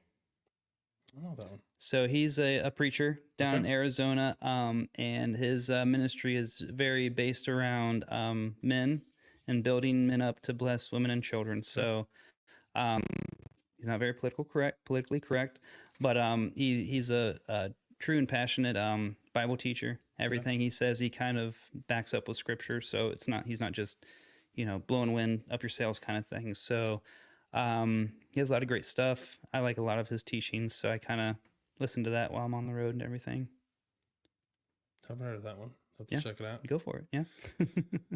So another crazy question. I always stalk my people that are coming on the internet. So I find some stuff from you, like you'll see some stuff with like the tidbits. I think I found a picture that you didn't give me that I used, but I stalk you, live on the internet. I found the VCast picture that you didn't give me. Yeah, you didn't give a lot of VCast pictures. I was surprised. Oh, well, I don't know. I figured you wanted to be more like military and personal purposes, just VCast. Okay. Yeah. Well, I found it. They're good. So with me, if someone like me stalking you on the internet, what's something that people can't find on the internet about Josh that they wouldn't know? I found out you had 13 siblings. Well, I told you that. Guitar. What else that you haven't shared? I'm again kind of like with the guitar playing. I used to be a pretty big woodworker, so I still have like my shop and all my tools and everything, and I still enjoy going out and building things and putting things together. But again, just time. It used to take me probably 3 or 4 weeks to put together like a table, just because like all the detail and all the work and the gluing and the sanding and the staining and the finishing and everything.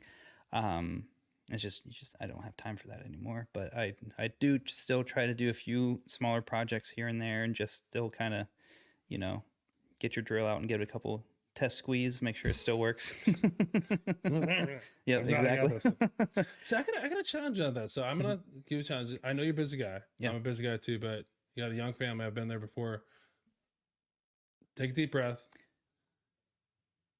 Get back to playing the guitar. Get back to working on doing the woodwork. You have limited time in the world, right? Giving you advice in case you want it or not, but take time for yourself because it's important. I mean, those things, don't let them slip away. Something that you enjoy doing, because before you know, you're gonna blink and it's gonna be 15 years and you don't remember how to play, anything from your hard rock on the guitar, and you don't even know how to use the drill. You're like, what's going on? No, but it's important. I think those things you get lost in life. You talked about before; those are important. If it's something that you have a passion for, like you wouldn't have bought all those tools, put your time into that if you didn't have a passion for it. So just a little unsolicited advice from me. I appreciate it. Yeah, you always have time to take care of yourself, because if you don't take care of yourself, then you're not going to be any good for anybody else. So can't pour from an empty cup. You think we can make us a podcast table then? Now that I hear that, I'm kidding. I would love. I'm kidding now. I would love to make. What's your favorite furniture you made? What's that? What's your favorite piece of furniture you made? So my favorite one is a floating bed frame. So it kind of has like supports that are recessed, so that when you look at it from an angle, it just looks like the bed frame is floating. And I put LED strip lights underneath, so that it had like an underglow. And then the headboard was an American flag, and you would flip a switch, and the American flag would roll up, and it would be a hidden gun compartment in the headboard. So he's always surprised. Like, I'm thinking he's gonna say like, I made an end table that my So who It was has pretty this? sweet. Where's this at now? Who has it? It is currently disassembled in my dad's basement. Wow. Yeah, it's a pretty bulky piece of furniture, so you need like a bigger room to have it. And plus, the American flag board was probably bigger than like a regular 3x5 flag. Like a standard flag was, quite a bit bigger than that.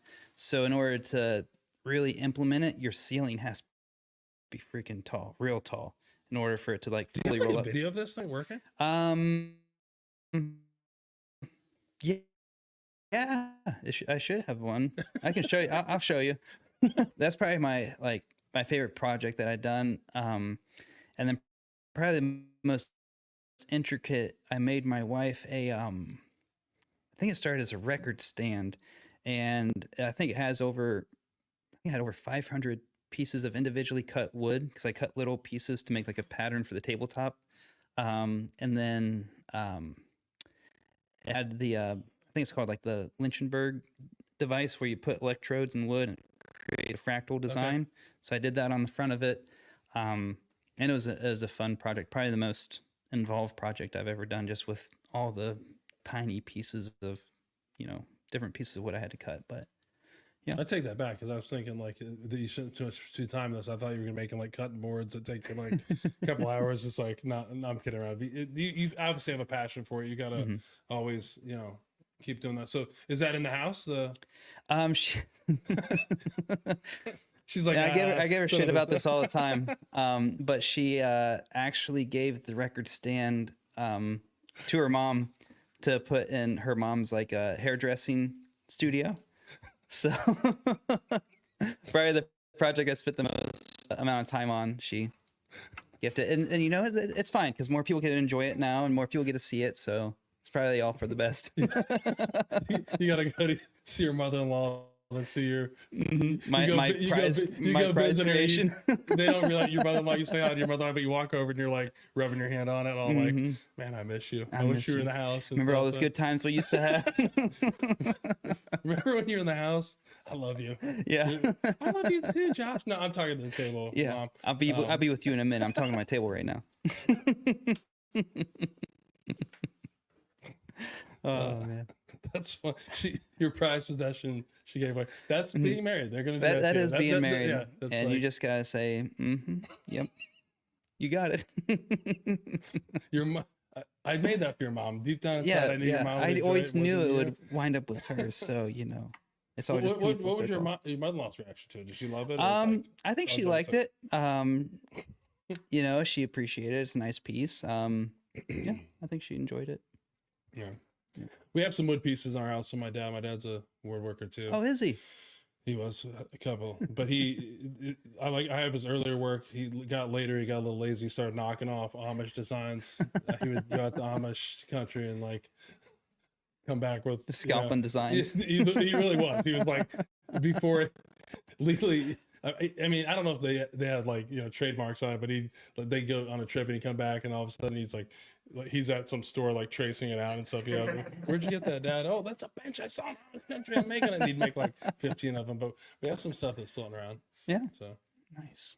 He's giving up that hobby. So that's why I say that before he gave up the hobby. Don't do that. He was actually all joking aside, he was pretty good at it and made some really cool stuff. So don't give up on it, even though your prized possessions in your parents' basement, and your favorite pieces, with your mother-in-law.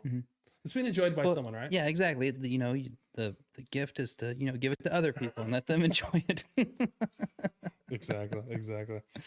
All right, so we're getting close. I told you I'd get you to 2 hours. You didn't believe it, did you? Hey, you're a miracle worker, so good on you. Hey, it's all you, man. It's just like giving you I told you to do great. This has been so fun and enjoyable. So one more question. All right, or you want to do 2? Hey, you got them. Let's do them. You said you wanted questions, so yeah. Pretty smart guy. 4 degrees. Been through a lot of life, doing some good stuff. Woodworking, heavy metal, guitar player. If you could publish any book, what would the subject be and why? Don't let me down. Don't be like.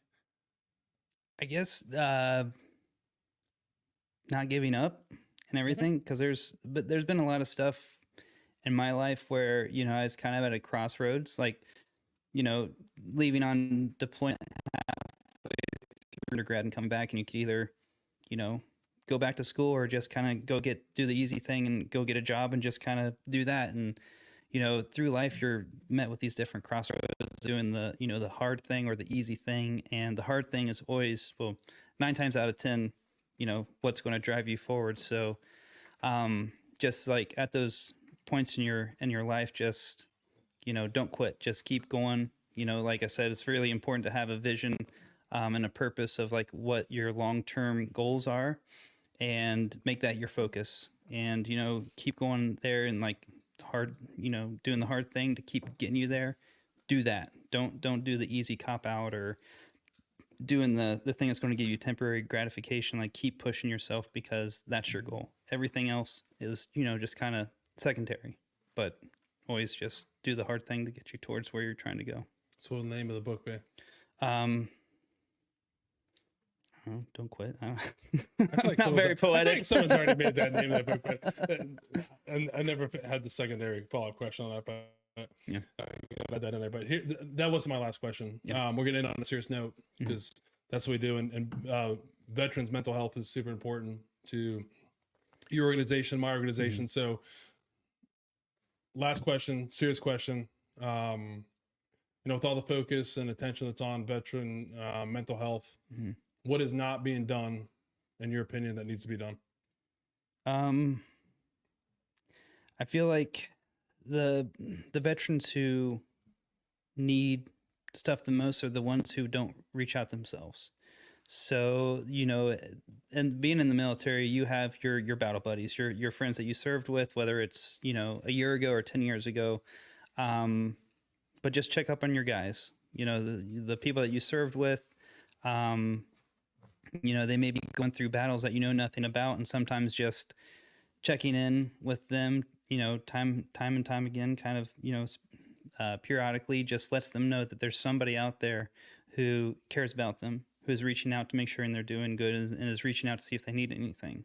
And a lot of times, just that little, if a veteran is kind of going through harder times, having that person there who just randomly pops up and say, "Hey man, how's it going? You need anything?" Or, you know, want to go hang out and catch up. Just that lets them know that there's people out there who care about them.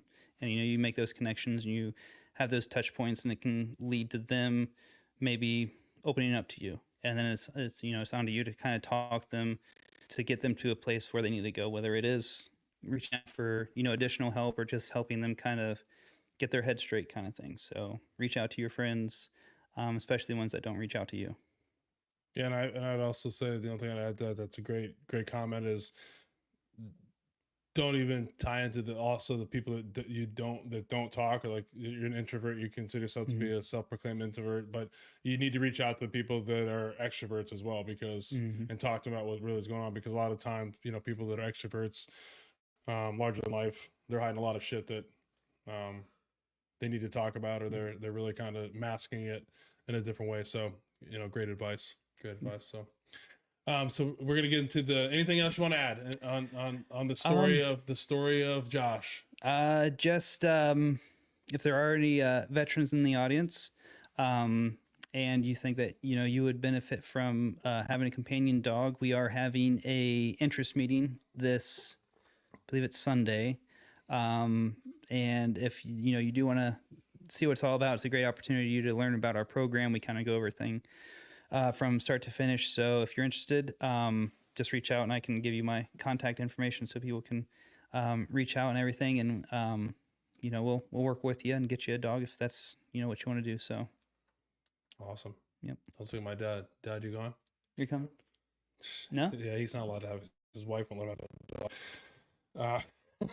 I'm kidding. But I want to thank you, Josh, for coming on. Thank you for I told you we'd make it 2 hours easy. We could have given another hour. It'd be easy.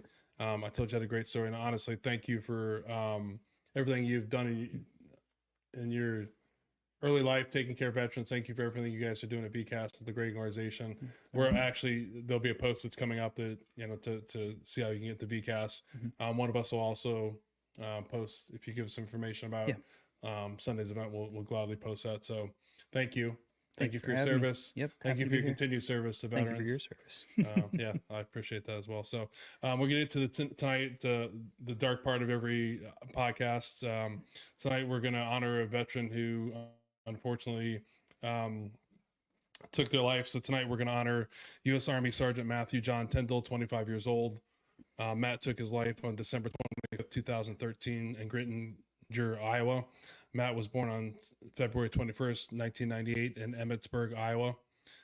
Matt graduated from Grittinger High School in 2016. After graduation, Matt enlisted in the United States Army and served 2 tours overseas in Kosovo and Afghanistan. Matt made many friends throughout his military career, and he loved the camaraderie that he had with his fellow soldiers. After his active service, Matt joined the Iowa Army National Guard. Matt worked in several area manufacturing plants, and he was an employee at Bobbly Hydraulics in Lawrence, Iowa at the time of his death.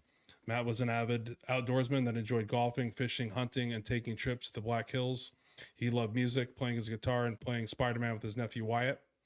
He was passionately competitive in everything that he did in life and treasured spending time with his family and friends. Matt is survived by his father, Jerry, mother, Paula, stepmother, Terry, stepfather, Ken, grandmother, Rowena, brothers, Nate, Mike, BJ, sisters, Tabby, Kirsten, Rachel, and numerous other relatives and friends.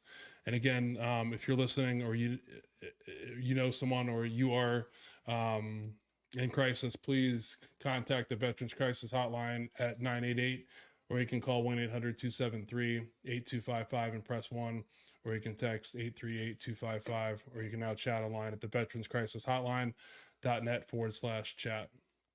And again, want to thank you for coming in. I want to thank you for everything that VCAS is doing. I can't believe you had to be the third time to get the president, the main man, to come in. But Kevin, the waters Kevin, Tom for validating, but for coming in. So we're going to end it on a quote, as we always do, or we don't always do. I sometimes forget. But this quote is, I hope you know what this quote is. We'll see. Okay.